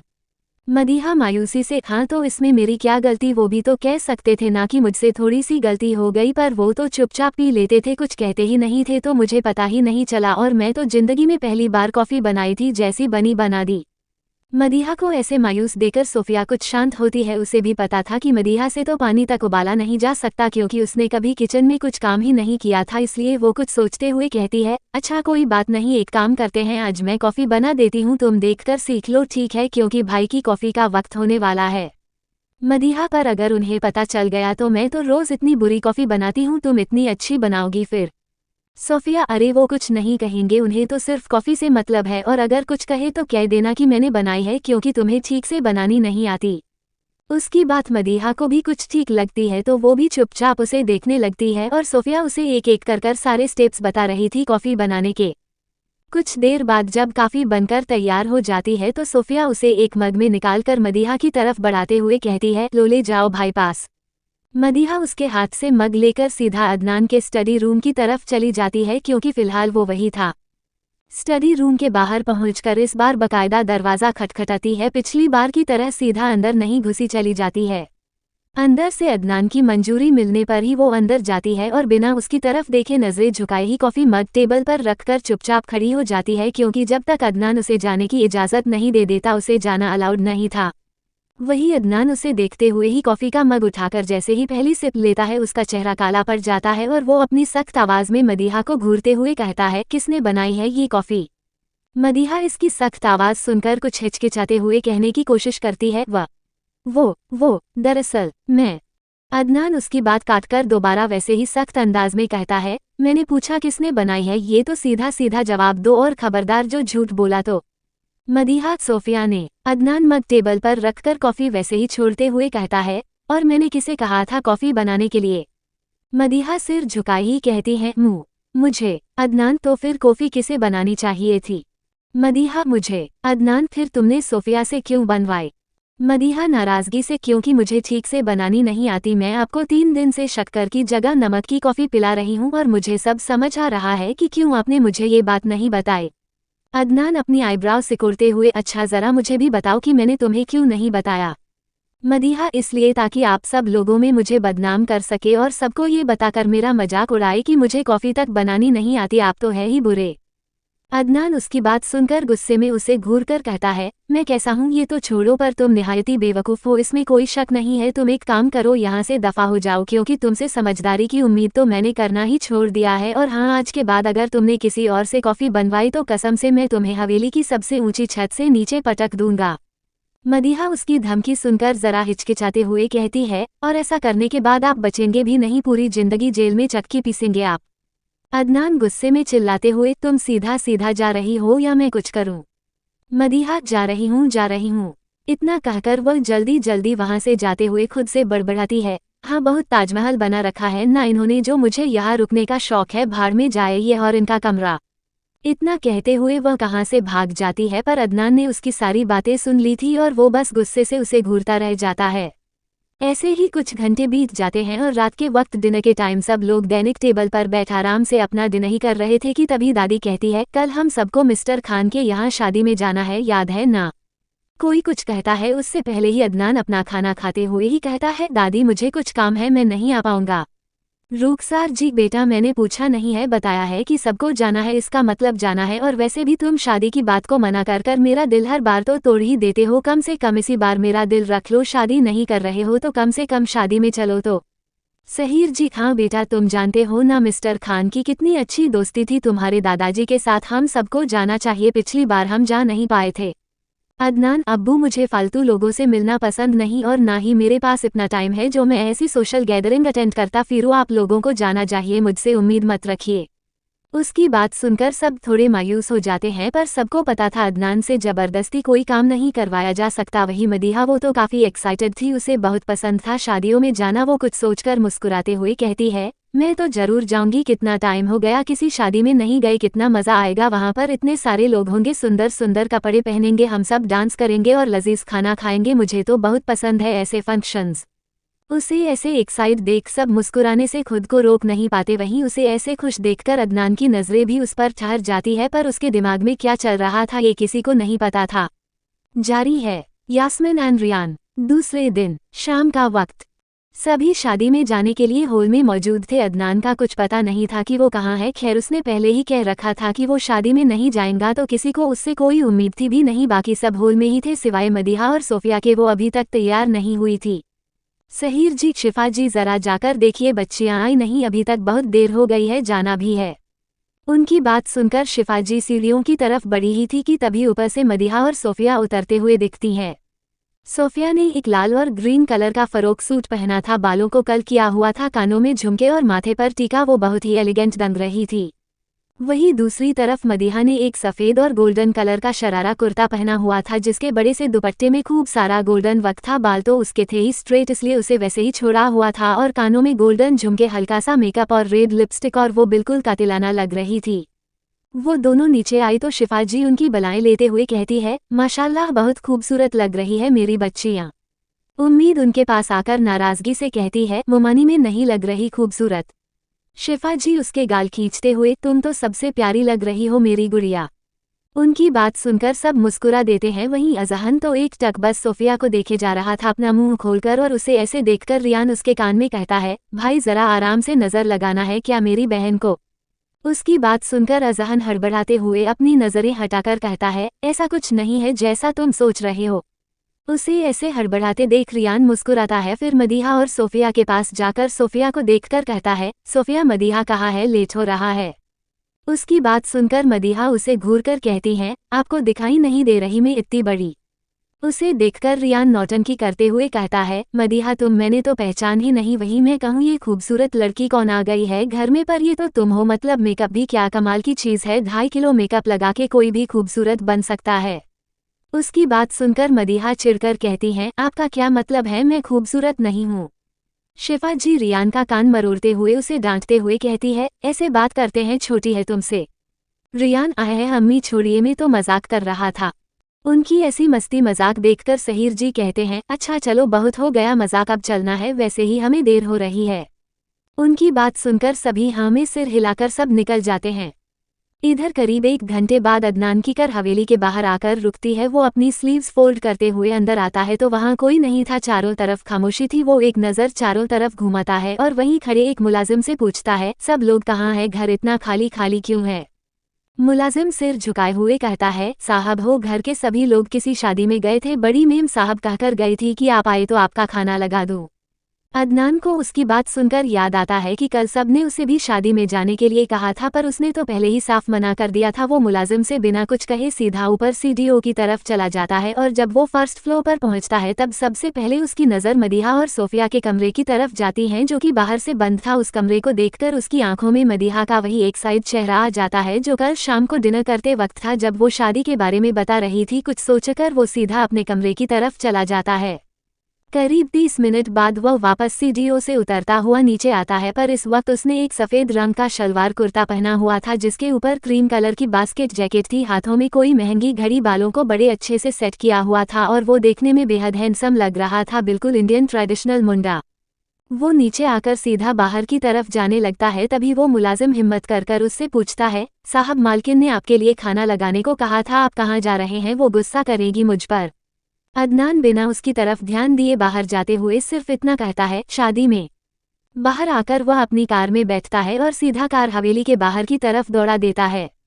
इधर अब तक बाकी घर वालों की कार भी शादी वेन्यू पर पहुंच गई थी। सब लोग अंदर जाते हैं तो वहां गार्डन को बहुत खूबसूरत तरीके से लाइटों से सजाया गया था और काफी सारे मेहमान मौजूद थे। उन लोगों को आता देख सबकी अटेंशन उन पर चली जाती है। अब भाई वो पूरी दिल्ली के सबसे अमीर घराने से ताल्लुक रखते थे। जब मिस्टर खान और मिसेज खान की नज़र उन पर जाती है तो वह लोग भी उनका इस्तकबाल करने उनकी तरफ आते हैं और बड़ी मोहब्बत से रुखसार जी और बाकी घर वालों से मिलते हैं। वही सोफिया, उम्मीद और मदीहा भी एक तरफ खड़े मुस्कुराते हुए आसपास देख रहे थे। तभी कोई उनके पास आकर उनके कान में एकदम से कहता है, बूम। तीनों डरकर एकदम से पीछे देखी है तो वहाँ यास्मीन खड़ी जोर जोर से हंसते हुए उन्हें ही देख रही थी।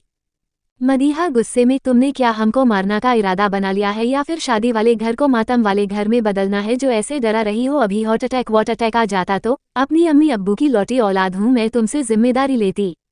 यास्मीन, अरे भाई तुम जरा भड़कना बंद करो, और ओब्वियसली मेरे अलावा कौन हो सकता था, तुम भूल गई क्या मेरे अब्बू भी मिस्टर खान के फ्रेंड है, तो मुझे तो यहाँ आना ही था और मैंने तो तुम्हें पहले भी मैसेज कर बता दिया था। पर यह सब छोड़ो, क्या कातिलाना लग रही हो। आज तुम्हें देखकर मुझे वही लाइन याद आती है जो हर बेस्ट फ्रेंड अपने दोस्त से कहती है। मदीहा नासमझी में, कौन सी लाइन। यास्मीन, वही कि अगर मैं लड़का होती तो तुमसे ही शादी कर लेती। उसकी बात सुनकर बाकी तीनों मुस्कुराने लगते हैं। तभी सोफिया जरा नाराजगी से कहती है, अच्छा केवल वही खूबसूरत लग रही है और मैं क्या मटर छिलने आई हूँ। यास्मीन उसे साइड हग करते हुए, अरे मेरी जान तुम तो हो ही खूबसूरत, पर ये तो आज खूबसूरत लग रही है ना, और वैसे भी मैं क्या नाचीज तुम्हारी तारीफ करूँ, तुम्हारे हुस्न का दीवाना तो कोई पहले ही हो रखा है। ये कहते हुए वो अजहर की तरफ इशारा करती है जिससे सोफिया शर्मा देती है। वही मदीहा उसे घूर कर देख रही थी। उम्मीद, यास्मीन बाजी आपने मेरी तो बताया ही नहीं, क्या मैं अच्छी नहीं लग रही। यास्मीन प्यार से उसके गाल खींचते हुए कहती है, अरे मेरी गुड़िया तुम तो हमेशा से ही प्यारी हो और आज भी बहुत प्यारी लग रही हो। उम्मीद मुस्कुराते हुए, अपाचे आप भी बहुत ब्यूटीफुल लग रही हो। सोफिया, आई आस्क मी, उम्मीद बिल्कुल ठीक कह रही है, ये ब्लू कलर तुम पर बहुत सूट कर रहा है।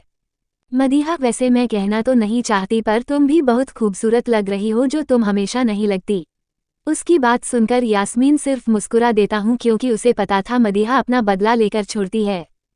यास्मीन ने एक ब्लू कलर का लॉन्ग गाउन बना हुआ था जिस पर डार्क ग्रीन कलर का दुपट्टा था और गोल्ड की कढ़ाई बालों का जुड़ा बनाया हुआ था जिस पर फूलों का गजरा लगा था। कानों में बड़े बड़े झुमके और माथे पर टिका वो यकीनन खूबसूरत लग रही थी। रियान जो मदीहा और सोफिया की तरफ ही आ रहा था, यास्मीन की पीठ उसकी तरफ थी और फोन में ध्यान होने के कारण गलती से वो हल्का सा यास्मीन से टकरा जाता है और बिना उसकी तरफ देख कहता है, आई एम सो सॉरी, मैंने ध्यान नहीं दिया। उसकी बात सुनकर यास्मीन उसे घूरते हुए कहती है, आज तक कभी ध्यान दिया जो अब दोगे? तुम्हारी आंखें बचपन से ही काम नहीं करती, जो हमेशा मुझसे टकराते रहते हो। उसकी आवाज सुनकर रियान का ध्यान यास्मीन पर जाता है और एक पल को तो उसे पर ठहर ही जाता है, पर तभी वो दोबारा अपने टशन में आकर उसे गुस्से से घूरते हुए कहता है, ओ प्लीज, मैं तुमसे सिर्फ गलती से टकराता हूँ, क्योंकि जानबूझकर अगर मुझे टकराना होगा तो कम से कम तुमसे तो नहीं टकराऊंगा, इतनी बुरी चॉइस नहीं है मेरी।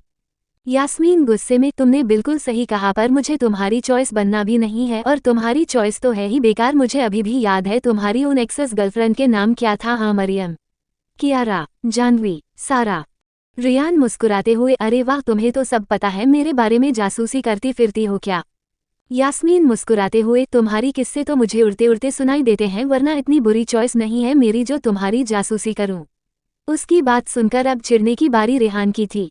वही सोफिया, उम्मीद और मदीहा बस उन्हें देख रही थी क्योंकि यह बचपन से चलता आ रहा था। रियान और यास्मीन की एक सेकंड के लिए नहीं बन सकती थी। उन दोनों के बीच जैसे 36 का आंकड़ा था। बचपन में भी जब यास्मीन घर आई थी तो ऐसा एक बार भी नहीं हुआ था जब रियान की उससे लड़ाई ना हुई हो। जारी है माही वे। यास्मीन और रियान को ऐसे लड़ते देख मदीहा इरिटेट होते हुए कहती है, एक काम कीजिए, आप लोग एक दूसरे का सिर फोड़ दीजिए या फिर किसी बिल्डिंग से धक्का दे दीजिए, पर अपना ये तमाशा बंद कीजिए। उसकी बात सुनकर यास्मीन और रियान आसपास देखते हैं तो काफी लोग उन्हें ही घूर रहे थे, इसलिए चुपचाप एक दूसरे को घूरकर दूर दूर खड़े हो जाते हैं। सोफिया, चलो या दुल्हन को देखकर आते हैं। उसकी बात सुनकर मदीहा, उम्मीद और यास्मीन भी वहां से उसके साथ चले जाते हैं और रियान मुंह बनाकर अजहन के बगल में खड़ा हो जाता है। उसकी ऐसी उतरी हुई शक्ल देखकर अजहन पूछता है, क्या हुआ, ऐसे सड़ा हुआ अंडा क्यों बना हुआ है? रियान चिढ़ते हुए, क्या करूं, उस छिपकली की शक्ल देख ली, पूरा मूड खराब हो गया। अजहर हंसते हुए, तुम दोनों बचपन से ही ऐसे हो, जब वो घर भी आती है तो तुम्हारा यही चालू रहता है। रियान, मेरी कोई गलती नहीं है, वो स्टूपिड लड़की मुझे इंस्टिगेट करती। अजहर उसे छेड़ते हुए, सिर्फ इंस्टिगेट करती हैं या कुछ और भी करती हैं? रियान उसकी बात का मतलब समझते हुए गुस्से में कहता है, भाई इतना बड़ा टेस्ट नहीं है मेरा, सो प्लीज। उसकी बात सुनकर अजहन बस मुस्कुराकर रह जाता है। वो कुछ और कहता तभी उसकी नज़र एंट्रांस पर जाती है और वहां पर किसी को आता देख उसकी आंखें हैरानी से बड़ी हो जाती हैं और उसके मुंह से निकलता है, भाई। उसकी नज़रों का पीछा कर कर जब रियान देखता है तो अदनान को आता देख वो भी हैरानी से कहता है, अदनान भाई यहाँ क्या कर रहे हैं? इन्होंने तो मना कर दिया था ना। अजहर, हाँ, एक बार भाई मना कर दे फिर तो वहां जाते नहीं है, पर यहाँ कैसे आ गए? वही अदनान जैसे ही अंदर आता है सबका ध्यान उस पर आ जाता। अब भाई India's youngest and bestest criminal lawyer पर से इतना हैंडसम एंड हॉट, सबका अटेंशन उस पर जाना तो नॉर्मल ही था। लड़कियां तो लड़कियां, यहाँ तक कि आंटियां भी उसे ऐसे देख रही थी जैसे जिंदगी में कभी कोई लड़का देखा ही नहीं हो। वही अदनान का ध्यान तो किसी पर था ही नहीं, वो तो चारों तरफ शायद किसी को ढूंढ रहा था। तभी सहीर जी उसके पास आकर जरा हैरानी से पूछते हैं, तुम यहाँ कैसे, तुम तो नहीं आने वाले थे? अदनान बिना किसी भाव के अपनी रूर आवाज में कहता है, आप चाहते हैं मैं चला जाऊं? सहीर जी उसके कंधे थपथपाते हुए मुस्कुराकर, तुमसे तो जवाब की उम्मीद करना ही बेवकूफ़ी होगी। खैर ऐसा कुछ नहीं है, मुझे खुशी हुई तुम आए, यहाँ काफ़ी लोग तुम्हारे बारे में पूछ चुके हैं, एक बार सबसे मिल लेना। इतना कहकर वो चले जाते हैं। तभी अजहन और रियान भी अदनान के पास आकर खड़े हो जाते हैं। अजहर भाई, आप तो नहीं आने वाले थे? अदनान जो अब इस सवाल पर बुरी तरह चिढ़ चुका था उसे घूर कर कहता है, तुम्हें कोई मसला है मेरे आने ना आने से? अजहर सकपकाते हुए, नहीं भाई, ऐसा नहीं है, वो तो बस ऐसे ही। अदनान दोबारा पूरे हॉल में नजरें घुमाते हुए कहता है, बाकी सब कहाँ है? रियान, सब यही तो है भाई, देखिए दादी, अम्मी, चाची, फुप्पी सब उधर लेडीज से बातें कर रहे हैं, अब्बू और चाचू उधर है मिस्टर खान के पास। अदनान को जो सुना था रियान ने उसे छोड़कर सब जवाब दे दिया था, जिससे अब अदनान को गुस्सा आने लगा था। अदनान दांत पीसते हुए, और बाकी लोग? उसकी बात का मतलब समझते हुए इस बार अजहन कहता है, भाई वो सोफिया, मदीहा और उम्मीद शायद दुल्हन के पास है। उसकी बात सुनकर अदनान कुछ नहीं कहता, पर उसका मूड कुछ खराब जरूर हुआ था। वो अभी आसपास देख ही रहा था कि एक आदमी जिसकी उम्र कुछ 29-30 साल होगी हाथों में वाइन का ग्लास लिए उसके पास आकर कहता है, hello mister Siddiqui, I was not expecting you here. Adnan एक नज़र उस आदमी को देखकर कहता है, मुझे याद नहीं, मैं आपको जानता हूँ। आदमी मुस्कुराते हुए, अरे आप मुझे इतनी जल्दी भूल गए, याददाश्त अच्छी नहीं है लगता है आपकी। अदनान हल्का मुस्कुराते हुए, याददाश्त तो मेरी काफ़ी अच्छी है पर यकीनन आप में कोई याद रखने वाली बात नहीं होगी। उसकी बात सुनकर उस आदमी का मुंह देखने लायक था, पर फिर दोबारा मुस्कुराते हुए कहता है, कोई बात नहीं, मैं दोबारा इंट्रोड्यूस करा देता हूँ, माईसेल्फ राजवीर शेखावत, इंडिया का जाना माना बिजनेसमैन हूँ मैं। इतना कहकर वो अपना हाथ बढ़ाता है अदनान की तरफ। अदनान उसके एक नज़र उसके हाथ को देखकर बिना हाथ मिलाए कहता है, आपको अगर कोई काम है तो कहिए, वरना मैं फिजूल में वक्त ज़ाया करने पर विश्वास नहीं रखता। उसकी बात सुनकर राजवीर को अपनी बेइज्जती महसूस होती लगती है, पर फिर वो वापस मुस्कुराते हुए कहता है, बात तो बिना काम के भी हो सकता है, क्यों ना एक ग्लास ड्रिंक हो जाए। अदनान में सस्ते नशे नहीं करता। राजीवा हैरानी से, क्या बात कर रहे हैं, आप ड्रिंक नहीं करते? अदनान, ऐसा कोई नशा नहीं जो अदनान सिद्दीकी के सिर पर चढ़कर बोल सके, और रही बात शराब की तो मुझे एडिक्टिव चीज़ों का शौक नहीं ना, एक्सक्यूज मी। इतना कहकर वो वहां से चला जाता है और राजीवा उसे घूरते हुए कहता है, इस हद तक एटीट्यूड है इस इंसान को जो राजीवा शेखावत की इंसल्ट कर दी। इधर दुल्हन के कमरे से बाहर मदीहा अपनी टीम के साथ हॉल में आती है तो वहां काफी सुना सुना लग रहा था। ये देखकर मदीहा चिढ़ते हुए कहती है, कैसी रूखी सूखी शादी है यार। यास्मीन, सही में ना कोई गाना ना कोई म्यूजिक। सोफिया, तो क्यों ना हम जरा चार चांद लगा दे। उसकी बात सुनकर तीनों मुस्कुराती है और मदीहा डीजे वाले के पास जाकर गाना प्ले करने को कहती हैं। और अचानक गाना प्ले होता है, माही वे, दैट्स द वे, माही वे। तेरे माथे झूमर दमके, तेरे कानों बाली चमके है रे, माही वे। इसी के साथ सभी का ध्यान गार्डन के बीचों बीच जाता है जहां मदीहा, सोफिया, यास्मीन और उम्मीद डांस कर रही थी।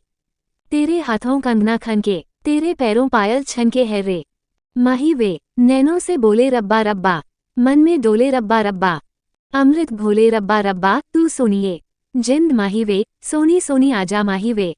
एवरीबॉडी सिंग, सोनी सोनी आजा माही वे। अदनान जो किसी से बात कर रहा था, सबका ध्यान गार्डन के सेंटर पर देखकर वो भी वही देखता है तो उसकी आंखें बस वहां ठहर कर रह जाती है। मदीहा बाकी लड़कियों के साथ बड़े मजे से डांस कर रही थी। दैट्स द वे, माही वे। हो तेरी आंखें काली काली, तेरा गोरा गोरा मुखड़ा है रे, माही वे। तेरी रंगत जैसे सोना, तू चांद का जैसे टुकड़ा है रे, माही वे। तेरे गाल गुलाबी रब्बा रब्बा, चाल शराबी रब्बा रब्बा, दिल की खराबी रब्बा रब्बा, तू सुनिए। जिंद माही वे। उन्हें इतने मजे से डांस करता देख अजहन और रियान भी उन्हें ज्वाइन करते हैं। अब वो हाँकर डांस करते हुए भी रियान और यास्मीन लड़ ही रहे थे। बरसे रंगीनी कलियां हैं महकी भीनी भीनी, बजे मन में हल्के हल्के शहनाई रे, जितने हैं तारे आंचल में आ गए सारे, दिल ने जैसे ही ली अंगड़ाई रे। हो तू जो आई सज के, मेहंदी रच के, चल बच के ओ सोनिए, दिल कितनों का खाए धज के ओ सोनिए। जिंद माही वे। अदनान का ज़ारा ध्यान मदीहा पर ही था। वो खोए हुए से अंदाज में उसे देख रहा था। घर पर तो वो बड़ी सादगी से रहती थी, पर आज वो काफ़ी अलग लग रही थी। वो तो अदनान शादी में है, इसकी खबर उसे नहीं थी, वरना वो शायद इतना खुलकर ना डांस कर पाती और ना ही तैयार हो पाती, क्योंकि अदनान की सख्ती इतनी थी कि उसे इजाज़त ही नहीं थी इन सब की। वही अदनान बिना की भाव के आंखों में जज्बात लिए उसे ही देख रहा था, पर अचानक उसके चेहरे के एक्सप्रेशन डार्क हो जाता है और वो गुस्से में अपनी लाल आंखों से मदीहा को घूरते हुए उसकी तरफ बड़े बड़े कदम बढ़ाता है। अब तक डांस में खोई हुई मदीहा को अंदाजा ही नहीं था कि क्या हो रहा है। तभी अचानक गाना बंद होता है और अब तक अदनान जो मदीहा के पास पहुंच चुका था, वो उसका हाथ पकड़कर उसे जबरदस्ती खींचते हुए कहीं ले जाने लगता है। वो तो सभी लोग तालियां बजाने में खोए हुए थे और मदीहा एकदम लास्ट के खड़ी थी, इसलिए किसी को पता ही नहीं चला कि अदनान उसे कहीं ले जा रहा है। हाँ, पर अजहन ने ये जरूर देख लिया था। अदनान मदीहा को खींचते हुए वहीं एक कोने में लेकर जाता है जहां कोई नहीं था। अब तक मदीहा ने उसका चेहरा नहीं देखा था और किसी अनजान के द्वारा ऐसे खींचे जाने पर वो डरते हुए कहती है, छोड़ो मुझे। कौन हो तुम? माँ, मैंने कहा छोड़ो। अम्मी, अब्बू, मुझे बचा। इससे आगे वो कुछ कह पाती उससे पहले ही अदनान मदीहा को एक झटके से दीवार से लगाकर उसके दोनों तरफ अपने हाथ रखकर उसे अपनी कैद में कर जानलेवा नजरों से घूरने लगता है।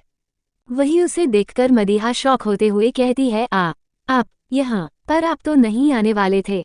अदनान ने अभी भी उसे कोई जवाब नहीं दिया, वो बस उसे घूर रहा था। उसकी नजरों से डरते हुए मदीहा घबराकर कहती है, क्या हुआ, मैंने कुछ कर दिया क्या? देखिए, इस बार तो मैंने कुछ नहीं किया। आप ऐसे काले बिल्ले की तरफ क्यों घूर रहे हैं? कोई मसला हो गया है? अदनान ने उसकी बात का कोई जवाब नहीं दिया, वो बस उसे घूर रहा था और उसकी नज़रों से अब मदीहा को डर लग रहा था। वो घबराते हुए कहती है, माँ, मुझे जाना है। सब ढूंढ रहे होंगे, इतना कहकर वो जाने लगती है, तभी अदनान दोबारा उसे दीवार से लगाकर अपनी बेहद ठंडी मगर धीमी आवाज में कहता है, कहीं नहीं जाना। उसकी ऐसी ठंडी आवाज सुनकर मदीहा बेहद डर जाती हैं और डरते हुए ही कहती हैं, मुझे जाना है, मुझे जाने दीजिए। अदनान उसकी गुजारिश को नज़रअंदाज करते हुए अपनी सख्त आवाज में पूछता है, यह क्या पहना है तुमने? मदीहा, कपड़े पहने हैं और क्या पहना है, और अब आपको मेरे कपड़ों से भी मसला है, मतलब प्रॉब्लम क्या है आपकी? आप अदनान उसकी बात बीच में काटकर, तुम्हारी जिप खुली है।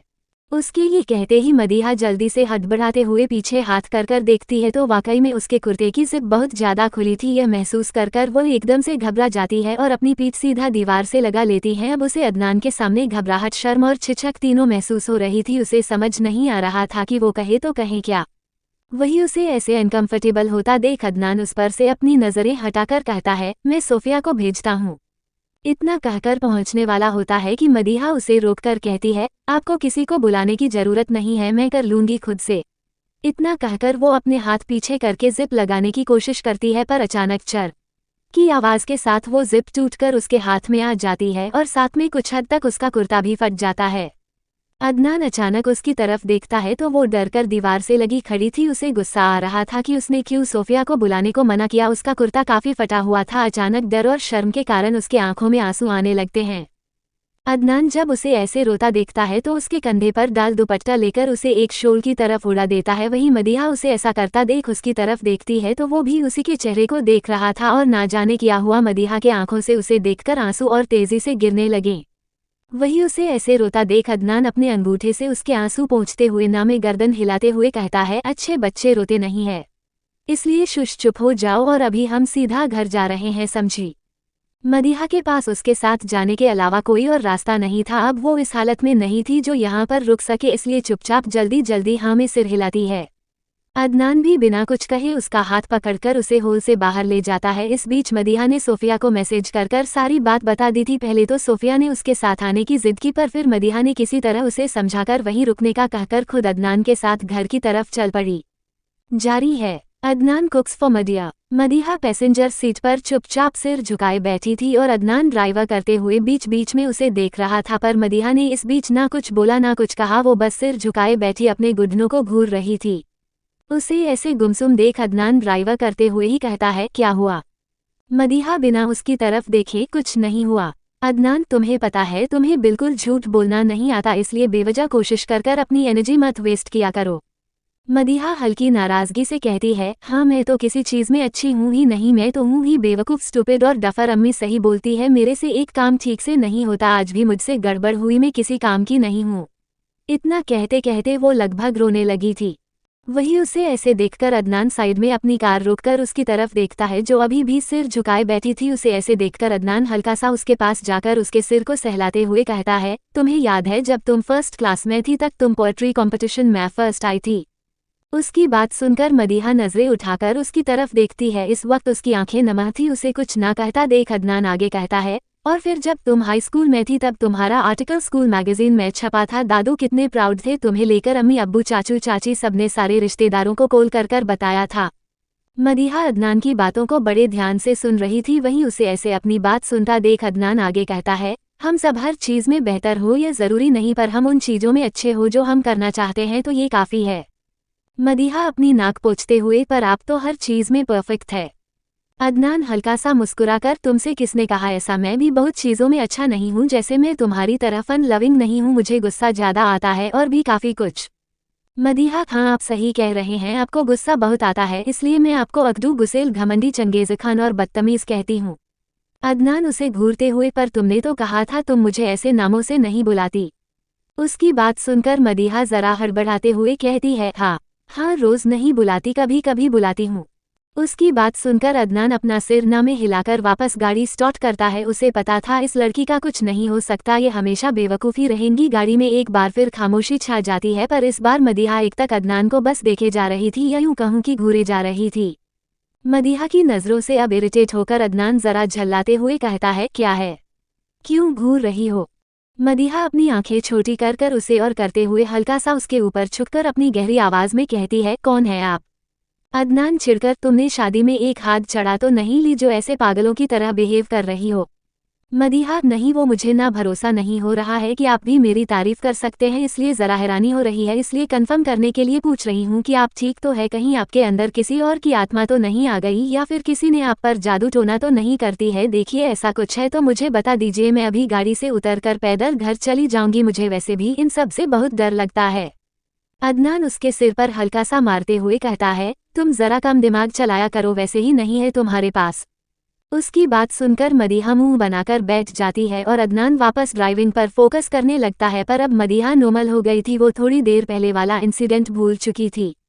करीब आधे घंटे बाद उनकी कार हवेली पहुंचती है। मदीहा तो बिना अदनान पर ध्यान दिए अंदर की तरफ चली जाती है और अदनान भी एक नज़र उसे घूरकर ड्राइवर की तरफ चाबी उछालकर अंदर जाता है। घर में कोई भी मुलाजिम मौजूद नहीं था। शबाना जी ने सारे मुलाजिमों को पहले ही सर्वेंट क्वार्टर में भेज दिया था। मदीहा ने हॉल में लगी बड़ी सी वॉल क्लॉक की तरफ देखा तो अभी रात के 10:30 हो रहे थे। घर वाले तो काफी लेट आने वाले थे, यही सोचकर उसका मुंह उतर गया। उसने शादी में भी कुछ नहीं खाया था और अभी वह घर आ गई थी और यहाँ कोई कुछ बनाने वाला भी नहीं था। अदनान जो उसके पीछे पीछे ही आया था, उसका ऐसा उतरा हुआ चेहरा देखकर उसे 1 मिनट भी नहीं लगा ये गैस करने में कि वो उदास क्यों। अदनान, भूख लगी है। उसकी बात सुनकर मदीहा उसकी तरफ देखकर हाँ मैं सिर हिलाती है तो अदनान आगे कहता है, जाओ कपड़े चेंज करके आओ, तब तक मैं कुछ अरेंज करता हूँ। मदीहा, सर्वेंट तो है नहीं तो क्या फिर आप बनाएंगे? अदनान हल्का मुस्कुराते हुए, गुस्से के अलावा बाकी चीज़ों में परफेक्ट ही हूँ। उसकी बात सुनकर नदिया चलते हुए वहां से चली जाती है और जाते जाते बस उसके मुंह से इतना निकलता है, घमंडी आदमी। अदनान कुछ की बात तो सुनाई दे गई थी पर वो बिना कुछ गए सीधा अपने कमरे की तरफ चला जाता है। चेंज तो उसे भी करना था। करीब आधे घंटे बाद मदीहा किचन में आती है तो उसके कदम दरवाजे पर ही रुक जाते हैं। अदनान किचन में पहले से ही मौजूद था और खाना बना रहा था। एक तरफ अंडे उबल रहे थे, दूसरी तरफ नूडल्स और वो खुद वेजिटेबल कट कर रहा था। उसने कपड़े बदल लिए थे और इस वक्त normal black hoodie, black lower और एक एप्रन पहना था। उन बिखरे बालों के साथ भी वो बेहद हसीन लग रहा था। उसकी काम करने की स्पीड और सलीका इतना कमाल का था कि एक पल को मदीहा की नजरें भी ठहर गई। वो बिल्कुल सलीके से सब कर रहा था जैसे कोई 7 स्टार होटल का शेफ हो। यकीनन वो एक परफेक्शनिस्ट था। मदीहा अभी भी बस उसे ही टुकुर टुकुर देख रही थी, तभी उसके कानों में अदनान की आवाज़ आती है जिसका ध्यान अभी भी सब्जियां काटने में था। अदनान, अगर मुझे देखना हो गया हो तो अंदर आ जाओ। उसकी आवाज़ से वापस होश में आती है और अंदर आकर उससे नजरें चुराते हुए कहती है, माँ मैं आपको देख नहीं रही थी। अदनान, अच्छा फिर क्या कर रही थी? मदीहा कुछ सोचकर कहती है, देख रही थी कहीं आप खाने में कुछ उल्टा सीधा तो नहीं मिला रहे हो नोज। उसकी बात सुनकर अदनान जो अभी ब्रोकली काट रहा था उसे घूरकर कहता है, सच अ बैड एक्सक्यूज। उसकी बात सुनकर मदीहा कुछ नहीं कहती क्योंकि उसने सच में बहाना ही बनाया था और अदनान से झूठ बोलना सिवाय बेवकूफ़ी के कुछ नहीं है। वो किचन स्लैब के पास जाकर उस पर उचककर बैठने की कोशिश करने लगती है पर अफसोस बेचारी की 5 फुट 2 इंच हाइट उसके लिए यह मुमकिन ही नहीं हो पा रहा था और वो बार बार उचक कर कोशिश कर रही थी। अदनान जो उसे ऐसे स्ट्रगल करता देख रहा था अपनी सब्जियां छोड़कर उसके पास आता है और उसे कमर से पकड़कर गोद में उठाकर स्लैब पर बिठाता है। मदीहा उसके इस अचानक से किए गए एक्शन से घबरा जाती है और तुरंत उसके कंधे पकड़ लेती है। वही उसे ऐसे घबराते हुए देख अदनान हल्का सा मुस्कुराकर उसकी नाक पकड़कर खींचते हुए कहता है, लिटिल। उसके इस कमेंट पर वो गुस्से में उसे हल्का सा पुश कर कहती है, I am not little, I am big. Adnan हल्का सा तल्खी में मुस्कुराते हुए वापस जाते हुए कहता है, देखा मैंने। मदीहा, हाँ तो मेरी गलती नहीं है, ये स्लैब ही इतनी ऊंची है। अदनान सब्जियां दोबारा काटते हुए, हाँ बिल्कुल इसमें स्लैब की ही गलती, तुमसे तो कहा कोई गलती होती है, अगर तुम्हारे हाथ से ग्लास टूट जाए तो ग्लास की गलती, कॉफ़ी में नमक डल जाए तो ये भी नमक की गलती, जो उसने तुम्हें बताया नहीं कि वो शक्कर नहीं है, राइट? मदीहा, हाँ और नहीं तो क्या? फिर कुछ रुककर, एक मिनट आप मेरा मजाक बना रहे हो? अदनान, नहीं मैं तो नूडल्स बना रहा हूँ। मदीहा उसके जवाब पर बस उसे घूरती रह जाती है पर कहता कुछ नहीं है। 15 मिनट बाद अदनान एक बोल में नूडल्स बनाकर सर्व करता है। नूडल्स में बहुत सारी वेजिटेबल, टमाटर, बैंगन, एग और भी काफ़ी कुछ था। वो दिखने में ही बहुत डिलिशियस लग रहा था। अदनान उस बोल को मदीहा के पास सरकाता है तो उसे देखकर मदीहा खुद होते हुए कहती है, वो दस लुक्स सो यमी फेस। इतना कहकर वो बोल उठाने के लिए हाथ बढ़ाती है तो बोल गर्म होने की वजह से उसका हाथ जल जाता है और उसके मुंह से एक आह निकलती है। ये देखकर अदनान खुद बड़े इत्तेफाक से बोल उठाकर उसके सामने करते हुए कहता है, संभाल कर, भागा नहीं जा रहा। वही मदीहा साइड में चॉपस्टिक्स उठाने लगती है तो अदनान उसके हाथ पर हल्का सा मारकर फोक उसकी तरफ बढ़ाते हुए कहता है, ज़्यादा अंग्रेज बनने की ज़रूरत नहीं है। उसकी बात सुनकर मदीहा उसे एक नज़र घूरकर फोक लेकर उससे खाने लगती है। अदनान को पता था उसे चॉपस्टिक से खाना नहीं आता और अगर वो खाती तो फिर कुछ गड़बड़ करती, इसलिए उसने उसे पहले ही रोक दिया। मदीहा बड़े मज़े से खा रही थी और अदनान इत्मीनान से उसे निहार रहा था। मदीहा खाते हुए ही कहती हैं, आप नहीं खाएंगे, बहुत टेस्टी है। अदनान, तुम खाओ, मुझे भूख नहीं है। उसकी बात सुनकर मदीहा बिना कुछ और कहे वापस खाने लगती है। उसका कोई इरादा था भी नहीं बांटने का, वो सिर्फ फॉर्मेलिटी के लिए पूछ रही थी और अदनान को ये पता था। अदनान कुछ देर तक उसे बस देखता रहता है और जब करीब आधा बोल खत्म हो जाता है तो वो उस बोल को वापस मदीहा को पकाकर बाकी सब साफ करने लगता है। अदनान ओसीडी थी, उसे हर काम और हर चीज़ सलीके से ही पसंद है। सब कुछ सही से अरेंज करने के बाद जब वो वापस मदीहा के पास आता है तो वो बच्चों की तरफ अपने नूडल्स का रही थी। उसका ध्यान अदनान पर तो था ही नहीं, वही अदनान की नज़रें सिर्फ उस पर थी। वो उसके पास आकर उसके इधर उधर दोनों साइड हाथ रखकर उसकी तरफ हल्का सा झुककर उसे देखने लगता है। तभी उसकी नज़र उसके होठों के पास एक नूडल के एक टुकड़े पर जाती है और वो अपने अंगूठे से उसे हटाकर अपने होठों से लगा लेता है। अपने होठों पर उसके अंगूठे की छुअन से वो कांप जाती है और उसकी धड़कनें इतनी तेज हो जाती है कि अदनान तक को सुनाई दे रही थी। एक सिरहन सी जैसे उसके बदन से होकर गुजरती है और इसी बेख्याली में उसके हाथ से वो बोल हल्का सा टेढ़ा हो जाता है और वो गर्मा गर्म नूडल्स का सूप सीधा अदनान के ऊपर गिरता है और सूप इतना गर्म था कि वो एक झटके से पीछे होकर कहता है, आह बेवकूफ़ लड़की। मदीहा हड़बड़ाते हुए अपना बोल साइड में रखकर एक झटके से स्लैब से कूदकर फिक्र के साथ पूछती है, सॉरी सॉरी सॉरी, गलती से हो गया, ज़्यादा तो लगी दिखाई मुझे। अब अदनान क्या कहता, वो सूप उसकी थाइस के ऊपर की तरफ गिरा था। अब वो उसे क्या कहता कि वो कहाँ जला है और कितना जला है, इसलिए गुस्से में चिल्लाते हुए कहता है, तुम चुपचाप दफा हो यहाँ से अभी के अभी, वरना मुझसे बुरा कोई नहीं होगा। मदीहा, इसे कैसे जा सकती हूँ मैं, एक बार दिखाए तो कम से कम। अदनान इरिटेट होकर, क्या चाह रही हो तुम, पेंट खोलूँ तुम्हारे लिए अब।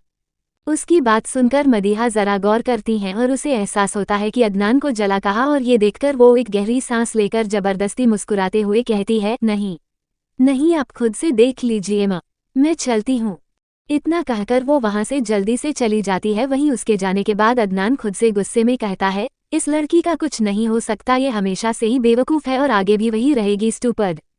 वो अभी कह ही रहा था कि मदीहा दोबारा किचन में आकर अपना नूडल्स का बोल उठाकर ले जाते हुए कहती है, अब आप मेरी बुराई कंटिन्यू कर सकते हैं। और इतना कहकर वहां से चली जाती है फुर्ती से। वही अदनान बस उसे घूरता रह जाता है। जारी है हार्ट अटैक। अगली सुबह सब लोग देर रात घर लौट आए थे और आज मंडे था तो थके होने के बाद भी सबको अपने अपने कामों पर जाना था। अदनान जल्दी सुबह ही बगैर नाश्ता किए निकल गया था। किसी केस के सिलसिले में उसे पुलिस स्टेशन जाना था क्योंकि वो एक जाना माना क्रिमिनल लॉयर था, तो उसका काम जिंदा और मुर्दा दोनों लोगों से डील करना था।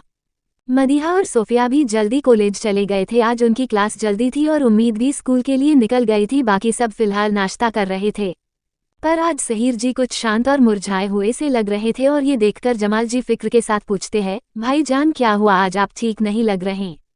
सहर जी, हाँ आज तबीयत कुछ ठीक मालूम नहीं हो रही, अजीब सी बेचैनी हो रही है। उनकी बात सुनकर रुखसार जी घबराते हुए कहती है, अरे क्या हुआ बेटा, जमाल बेटा डॉक्टर को बुलाओ। सहर जी, नहीं अम्मी ऐसा कुछ नहीं है, बस ऐसे ही हल्की बेचैनी हो रही हैं। रियान अब्बू, आज आप ऑफिस मत जाइए। उसकी बात पर सहमति जताते हुए अजहन भी कहता है, हाँ मामू जान आप घर पर आराम कीजिए, हम हैं ना, सब संभाल लेंगे। सहर जी मुस्कुराते हुए, अरे तुम लोग तो यूं ही इतनी टेंशन ले रहे हो, आज एक बहुत इंपॉर्टेंट मीटिंग है, चाहे तो मैं मीटिंग के बाद घर आ जाऊंगा, पर वो मीटिंग मेरी अटेंड करना जरूरी है। उनकी बात सुनकर शिफा जी परेशान होते हुए कहती है, नहीं आप कहीं नहीं जाएंगे, बस हर टाइम काम काम, आज आप आराम करेंगे बस। सहर जी मुस्कुराते हुए उनका हाथ पकड़कर कहते हैं, अरे आप यूं ही परेशान हो रही हैं, ऐसी कोई बड़ी बात नहीं है, अगर मुझे ज़्यादा परेशानी लगती तो मैं खुद नहीं जाता, पर यह मीटिंग में मेरा होना ज़रूरी है, एमडी हूं मैं कंपनी का, समझो। अजहर मामू हम संभाल लेंगे। सहर जी प्यार से उसका सिर सहलाते हुए, मुझे पता है कि तुम संभाल लोगे, लेकिन मेरी भी तो कोई जिम्मेदारी है ना, ऐसे मैं उनसे भाग तो नहीं सकता, और वैसे भी इन्वेस्टर बाहर से आए हैं, 1 घंटे की मीटिंग है, उसके बाद में वापस घर आ जाऊंगा, आप लोग बेफालतू इतनी फिक्र ना करें।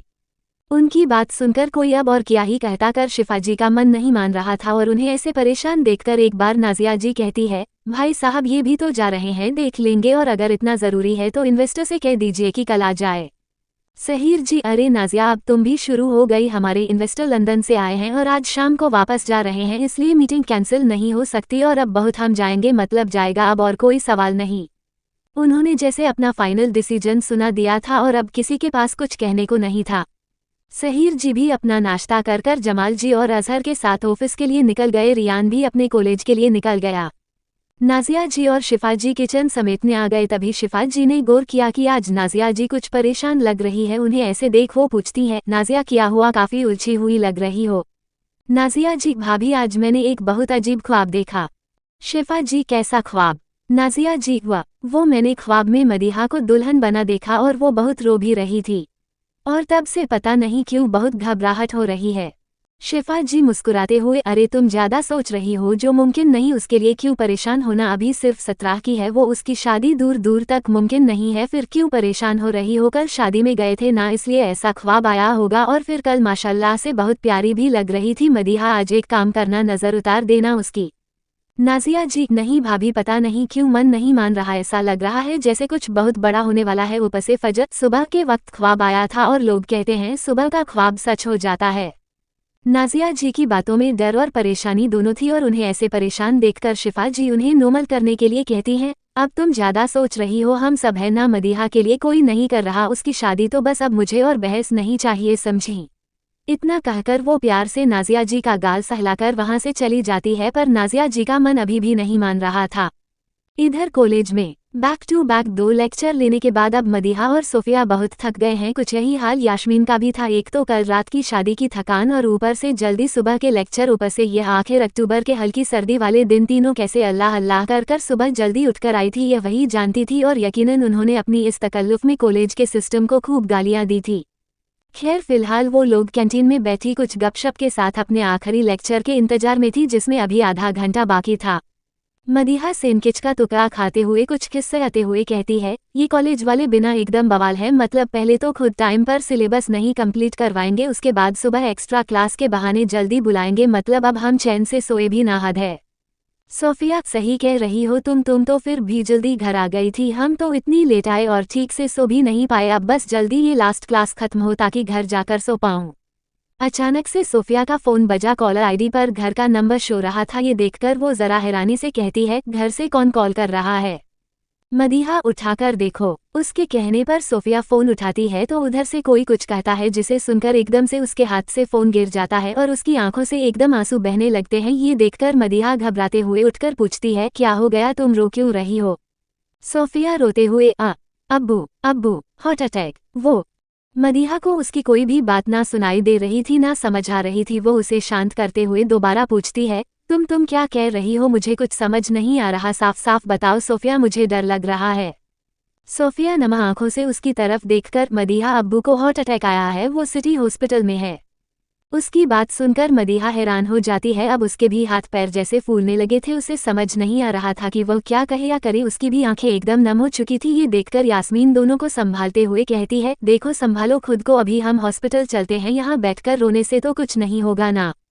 उसकी बात सुनकर दोनों हाँ में सिर हिलाती है और अपना बैग लेकर तुरंत कॉलेज के बाहर भागती है। वो तो गनीमत थी जो उन्हें बाहर ही ऑटो रिक्शा मिल गई और वहां से वह तीनों सीधा हॉस्पिटल की तरफ निकल जाती है। रास्ते पर सोफिया का रोना बंद नहीं हो रहा था। मदीहा की भी हालत खराब हो रही थी, पर वह सोफिया से ज्यादा समझदार थी इन सब मामलों में, इसलिए उसने अपनी इमोशंस अच्छे से कंट्रोल कर रखे थे और वह सोफिया को संभालने की कोशिश कर रही थी। तो रिक्शा वाले को पैसे देकर तुरंत अंदर जाती है। रिसेप्शन पर पता करने पर उन्हें पता चल जाता है कि सहर जी अभी आईसीयू में, इसलिए वह सीधा आईसीयू की तरफ भागती है। वह जैसे ही आईसीयू के पास पहुंचती है, पूरी फैमिली पहले से ही वहीं मौजूद थे। शिफा जी और रुखसार जी का तो रो रो कर बुरा हाल हो गया था, सभी परेशान थे। अगर कोई था जिसके चेहरे पर कोई भाव नहीं थे तो वो था अदनान, जो एक तरफ खड़ा था। उसके चेहरे पर कोई भाव नहीं थे। उसे देखकर बताया नहीं जा सकता था कि उसके दिमाग में क्या चल रहा है या वो इस वक्त क्या महसूस कर रहा है। सोफिया रोते हुए ही सीधा अदनान के पास जाते हैं और हकलाते हुए पूछती है, भाई अब्बू। इसकी आंखें उससे कुछ कहा ही नहीं जाता और वह दोबारा जोर जोर से रोने लगती है। उसे इस तरह रोता देख अदनान खुद उसे अपने गले से लगाकर उसका सिर सहलाते हुए अपनी गहरी आवाज में कहता है, कुछ नहीं होगा, उन्हें शांत हो जाओ, मैं कह रहा हूँ ना, उन्हें कुछ नहीं होने दूंगा मैं। सोफिया अभी भी ब्लैक कर रो रही थी। वही आज मदीहा का सारा ध्यान अदनान के चेहरे पर था। वो उसके एक्सप्रेशन लेस फेस पर एक्सप्रेशन ढूंढने की कोशिश कर रही थी, पर उसका चेहरा बिल्कुल सफेद और कहीं ना कहीं मदीहा को महसूस हो रहा था कि अदनान के अंदर इस वक्त शायद कोई तूफान चल रहा है, जिससे पता लगाना उसके बस की बात नहीं है। सब लोग अभी परेशान ही थे कि तबीयत अचानक आईसीयू का दरवाजा खुलता है और डॉक्टर बाहर आते हैं। उन्हें बाहर आता देख अदनान उनके पास जाकर पूछता है अब कैसे हैं वो। उसने भले ही यह सवाल काफी नॉर्मल तरीके से ही पूछा था, पर उसकी आवाज में एक ठंडापन था जिसने डॉक्टर को कपकपाने पर मजबूर कर दिया था। पर डॉक्टर जल्दी ही खुद को संभालकर सीरियस अंदाज में कहते हैं, देखिए फिलहाल तो वो खतरे से बाहर है, पर यह काफी मेजर हार्ट अटैक था। अगर उन्हें यहाँ लाने में 10 मिनट भी लेट हो जाता तो हम उन्हें बचा नहीं पाते। फिलहाल वह ठीक है, अभी मैंने नींद का इंजेक्शन दिया है तो बेहोश है। थोड़ी देर बाद हम उन्हें नॉर्मल वार्ड में शिफ्ट करेंगे, फिर आप चाहे तो उनसे मिल सकते हैं। उनकी बात सुनकर सभी एक सुकून की सांस लेते हैं। तभी डॉक्टर अदनान की तरफ देखकर कहते हैं, मिस्टर सिद्दीकी, मुझे आपसे कुछ बात करनी है, आप प्लीज मेरे केबिन में आइए। इतना कहकर वो वहां से चले जाते हैं। अदनान भी उनके पीछे जाने लगता है तो जमाल जी और अजहन भी उसके साथ जाते हैं। जारी है अदनान का मरिया को जल्न से बचाना। अदनान, जमाल जी और अजहन इस वक्त डॉक्टर के केबिन में मौजूद थे और वहां का माहौल काफी सर्द था, जिसकी वजह सिर्फ अदनान की मौजूदगी थी। उसकी पर्सनैलिटी डॉक्टर को भी डरा रही थी, ऊपर से उसकी वो खामोशी। डॉक्टर कुछ हिम्मत कर अदनान की तरफ देखकर कहना शुरू करते हैं, सर, जैसा कि आपको मैंने पहले कहा कि हार्ट अटैक काफी मेजर था। अगर उन्हें यहाँ लाने में थोड़ी भी देरी होती तो हम उन्हें शायद बचा नहीं पाते। उनकी बात सुनकर अदनान अपनी सख्त आवाज में कहता है, और अगर आप उन्हें नहीं बचा पाते तो मुझसे आपके करियर को भी कोई नहीं बचा पाता। उसकी बात सुनकर डॉक्टर कांप गई, क्योंकि उन्हें पता था वो सिर्फ कह नहीं रहा बल्कि यह करने की ताकत भी रखता है। कहने को तो वो सिर्फ एक वकील था प्रोफेशन से, पर उसकी पहुंच इतनी थी कि वो सरकार तक को अपनी जेब में लेकर घूमता था। उससे सिर्फ कुछ मिनट बात करने के लिए लोग पानी की तरफ पैसे लुटाने पर मजबूर थे। और इतना ही नहीं, ना जाने कितने हॉस्पिटल, स्कूल, कॉलेजेस, मॉल का मालिक था वो, जिसमें से एक ये हॉस्पिटल भी था। जमाल जी डॉक्टर को ऐसे अनकंफर्टेबल होता देख खुद पूछते हैं, अब तो ठीक है ना भाई साहब? डॉक्टर, देखिए अभी तो खतरे से बाहर हैं वो, पर उन्हें शायद अंदर ही अंदर कोई स्ट्रेस है जो क्रोनन पेन बनकर हार्ट फेलियर और हार्ट अटैक को लीड कर सकता है। आप उन्हें खुद रखिए, वो जैसा चाहते हैं वैसा कीजिए। अजहर जी, डॉक्टर, हम उन्हें घर कब ले जा सकते हैं? डॉक्टर, अभी उन्हें होश आएगा, फिर ही कंडीशन देखकर पता चलेगा, तब तक हम कुछ नहीं कह सकते। उनकी बात सुनकर अब किसी के पास कोई और सवाल नहीं था। अदनान तो बिना कुछ कहे उठकर वहां से चला गया। इधर रियान हॉस्पिटल के गार्डन में चुपचाप बैठा था। सहर जी की हालत का गहरा असर हुआ था उस पर। वो अदनान की तरफ इंट्रोवर्ट और कंसर्व नेचर का नहीं था, और ना ही उसमें इतनी मैच्योरिटी थी। जहां अदनान सख्त मिजाज, गुस्से वाला, उसूलों पर चलने वाला था, वहीं रियान जरा चंचल, मस्तीखोर और बिंदास किस्म का था। उसे अदनान की तरफ अपने जज्बातों को खुद में समेट कर रखना नहीं आता था। वो अभी ऐसे मायूसी से ही बैठा था कि तभी यास्मीन, जो किसी से फोन पर बात करने बाहर गार्डन में आई थी, उसकी नज़र उस पर जाती है और उसे ऐसे देखकर वो उसके पास जाकर उसके बगल में बैठते हुए कहती है, मुझे नहीं पता था तुम रोते भी हो। उसकी आवाज़ से रियान उसकी तरफ देखता है, वो सच में ही रो रहा था। यास्मीन को देखकर वो अपने आंसू पोंछते हुए कहता है, तुम्हें क्या है, जाओ यहाँ से, अभी मुझे तुमसे बहस नहीं करनी। यास्मीन, मैं तुमसे बहसबाजी करने आई भी नहीं हूँ। रियान, फिर क्यों आई हो मेरा मजाक बनाने? यास्मीन उसके कंधे पर हाथ रखकर बेहद नर्म लहजे में पूछती है, रियान तुम ठीक हो ना? उसने यह इतनी फिक्र और प्यार से पूछा था कि रियान से और बर्दाश्त नहीं हो पाया और वो एकदम से उसके गले लगकर रोने लगता है। इस वक्त शायद उसे ज़रूरत भी थी किसी के सहारे की। वही उसके ऐसे अचानक गले लगाने से यास्मीन चौंकी, पर फिर उसे ऐसे रोता देख वो भी आहिस्ता से उसकी पीठ थपथपाने लगती है। वही रियान रोते हुए कहता है, अब्बू। वो उन्हें हार्ट अटैक, इससे आगे उससे कुछ कहा ही नहीं गया और वो फिर रोने लगा। यास्मीन उसे चुप कराते हुए कहती है, रियान अंकल ठीक है, बिल्कुल कुछ नहीं हुआ उन्हें, तुम ऐसे रोना बंद करो। अगर तुम रोओगे तो बाकी लोगों को और समझाऊंगा, तो प्लीज चुप हो जाओ। ऐसे ही वो कुछ देर तक उसे चुप कराती रहती है और रियान को भी उसकी बातें अच्छी लग रही थी। इधर हॉस्पिटल की छत पर अदनान सीलिंग के पास खड़ा एकटक पूरे शहर को देख रहा था। उसके दिमाग में क्या चल रहा था हमेशा की तरह अभी भी अंदाजा लगाना मुमकिन नहीं था। वो अभी शहर की तरफ देख ही रहा था कि तभी कोई उसके कंधे पर हाथ रखता है। वो अपने साइड में देखता है तो वहां कबीर खड़ा था। कबीर हल्की नाराजगी से, तू बता नहीं सकता था कि अंकल को हार्ट अटैक आया है? अभी अजहन ने कॉल किया मुझे। अदनान बिना किसी भाव के अपनी गहरी आवाज में, अगर बता भी देता तो तुम क्या कर लेते? तुम न्यूरोलॉजिस्ट हो, कार्डियोलॉजिस्ट नहीं। कबीर चिढ़ते हुए, तब भी मुझे यहाँ होना चाहिए था। दोस्त हूँ मैं तेरा यार, तुझे मेरे सामने ऐसे इमोशनलस बनने की जरूरत नहीं है। अदनान, हो गया तुम्हारा, जाओ अब। कबीर, अदनान यार तू ऐसा तो नहीं था, भूल क्यों नहीं जाता उस हादसे को यार, आगे बढ़, वो नहीं है अब हमारे साथ। अदनान उसकी बात बदलते हुए पूछता है, कहाँ है वो? कबीर को पता था वो बात बदल रहा है और ये हमेशा का था, उसे इस बारे में बात करना कभी पसंद नहीं था। कबीर भी ज्यादा ध्यान ना देते हुए उसके सवाल का जवाब देता है, कहाँ होगी, नीचे ही है सोफिया के पास, तुझे पता तो है कितनी सेंसिटिव है वो, और ऊपर से सहीर अंकल तो ज्यादा क्लोज है, उसके ताया अब्बू है उसके। अदनान उसकी बात पर कुछ कहता उससे पहले ही उसका फोन बजा। उसने कॉल उठाया तो दूसरी तरफ से कोई कुछ कहता है जिसका बिना कोई जवाब दिए अदनान फोन कट कर देता है और वहां से जाने लगता है। तो कबीर पूछता है, किसका कॉल था और कहाँ जा रहे हो? अदनान, अब्बू को होश आ गया है। इतना कहकर वो वहां से चला जाता है और कबीर भी उसके पीछे जाता है। इधर अदनान इमरजेंसी वार्ड के पास पहुंचता है तो उसके कदम दरवाजे पर ही रुक जाते हैं। सहीर जी अंदर बेड पर टिककर बैठे थे, उनकी एक तरफ शिफा जी बैठी थी और दूसरी तरफ रुखसार जी, बाकी सब भी वहीं मौजूद थे।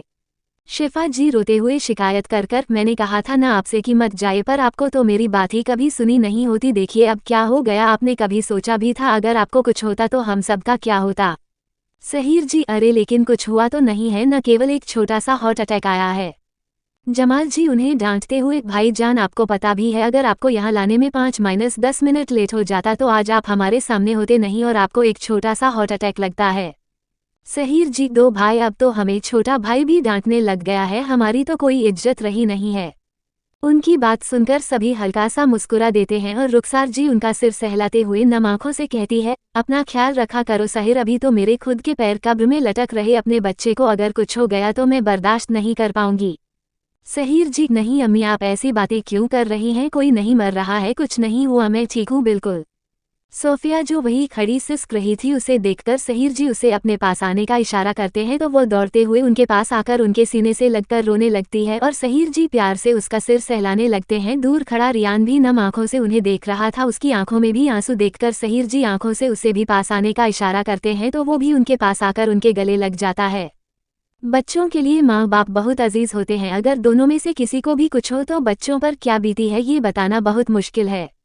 सहीर जी अभी कुछ और कहते तभी उनकी नज़र दरवाजे पर खड़े अदनान पर जाती है जो बिना किसी भाव के उन्हें देख रहा था, पर उसकी आंखों में कुछ जज्बात जरूर थे जिन्हें सहीर जी अच्छे से पहचानते थे। वो सोफिया और रियान को हल्का सा दूर कर अदनान की तरफ देखकर उसे बुलाते हैं। सहीर जी अदनान से, अगर अंदर आकर बाप का हालचाल पूछ लोगे तो तुम्हारा तकव्वुर घमंड कुछ कम नहीं हो जाएगा। उनकी बात सुनकर सभी का ध्यान अदनान पर जाता है जो अभी भी दरवाजे पर खड़ा था। सहीर जी की बात सुनकर वो भी अंदर आता है और उनके बेड के पास रखे स्टूल पर बैठकर अपनी गहरी आवाज में पूछता है, कैसा फील कर रहे हैं अब आप? सहीर जी, काफी बेहतर। अदनान, डॉक्टर ने आपको स्ट्रेस लेने के लिए मना किया है, इसलिए बेहतर होगा कि अब आप फालतू की चीजें ना सोचें। सहीर जी, तुम भी जानते हो हमारे स्ट्रेस की वजह, और उसे कम भी तुम ही कर सकते हो। उनकी बात का मतलब अदनान समझ गया था पर वो कहता कुछ नहीं है। सहीर जी भी उससे आगे कुछ नहीं कहते। वो एक बार अपनी नज़रें कमरे में दौड़ाते हैं तो उन्हें सबसे पीछे मदीहा खड़ी दिखती है जो टुकुर टुकुर उन्हें ही देख रही थी। उसे देखकर वो मुस्कुराते हुए कहते हैं, अरे हमारी सोनचिड़िया इतनी दूर क्यों खड़ी हैं, इधर आओ, अपने ताया अब्बू से नहीं मिलोगी? मदीहा जो जमाल जी के पीछे खड़ी थी सहीर जी की आवाज़ सुनकर एक बार जमाल जी की तरफ देखती है और जब वो उसे जाने का इशारा करते हैं तो वो उनके पास जाती है और बेड पर ही उनके पास बैठ जाती है। उसकी आंखें कुछ नमः थी और नजरें झुकी हुई थी। मदीहा के लिए जितने अजीज जमाल जी थे उतने ही अजीज सहीर जी भी थे, या शायद उनसे भी ज्यादा। वो सिर्फ कहने के लिए उसके ताया अब्बू नहीं थे बल्कि उसे लाड भी बहुत करते थे। आज उन्हें ऐसे देखकर डर तो वो भी गई थी पर उसे कुछ समझ नहीं आ रहा था कि रिएक्ट कैसे करे, क्योंकि अगर वो रोने बैठ जाती तो सब और परेशान होते।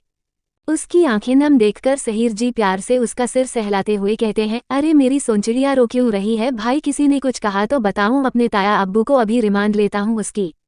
उनकी बात सुनकर मदीहा नजरें उठाकर उन्हें देखती है तो एक आंसू उसकी आंख से बह ही जाता है और वो रोते हुए ही कहती है, तारा अब्बू, हम सब बहुत डर गए थे, आपको ऐसे नहीं करना चाहिए था। अगर आप अपना ख्याल नहीं रखेंगे तो हमारा ख्याल कौन रखेगा? उसकी मासूमियत भरी आवाज सुनकर सहीर जी की भी आंखें नम हो जाते हैं। कितनी मोहब्बत थी उसमें घर वालों को लेकर, शायद उसकी यही मासूमियत एक वजह थी जो वह सहीर जी और शिफा जी को सोफिया से ज्यादा अजीज थी। अदनान वो वही उसके पास ही बैठा था, वो भी उसे ही एक टक देख रहा था। कहने को वो उसे हमेशा बेवकूफ़ कहता था पर जब बात रिश्तों की संजीदगी की आती है तो वो शायद उससे भी कहीं ज़्यादा समझदार थी। सहीर जी बेटा अब देखो ठीक हूँ मैं, बिल्कुल तुम्हारे सामने तो बैठा हूँ। उनके कहने पर मदीहा भी ज़रा शांत होती है। सभी लोग आपस में बातें करने लगते हैं। इस बीच अदनान की नज़रें सिर्फ मदीहा पर थी जो सहीर जी से ही बात कर रही थीं।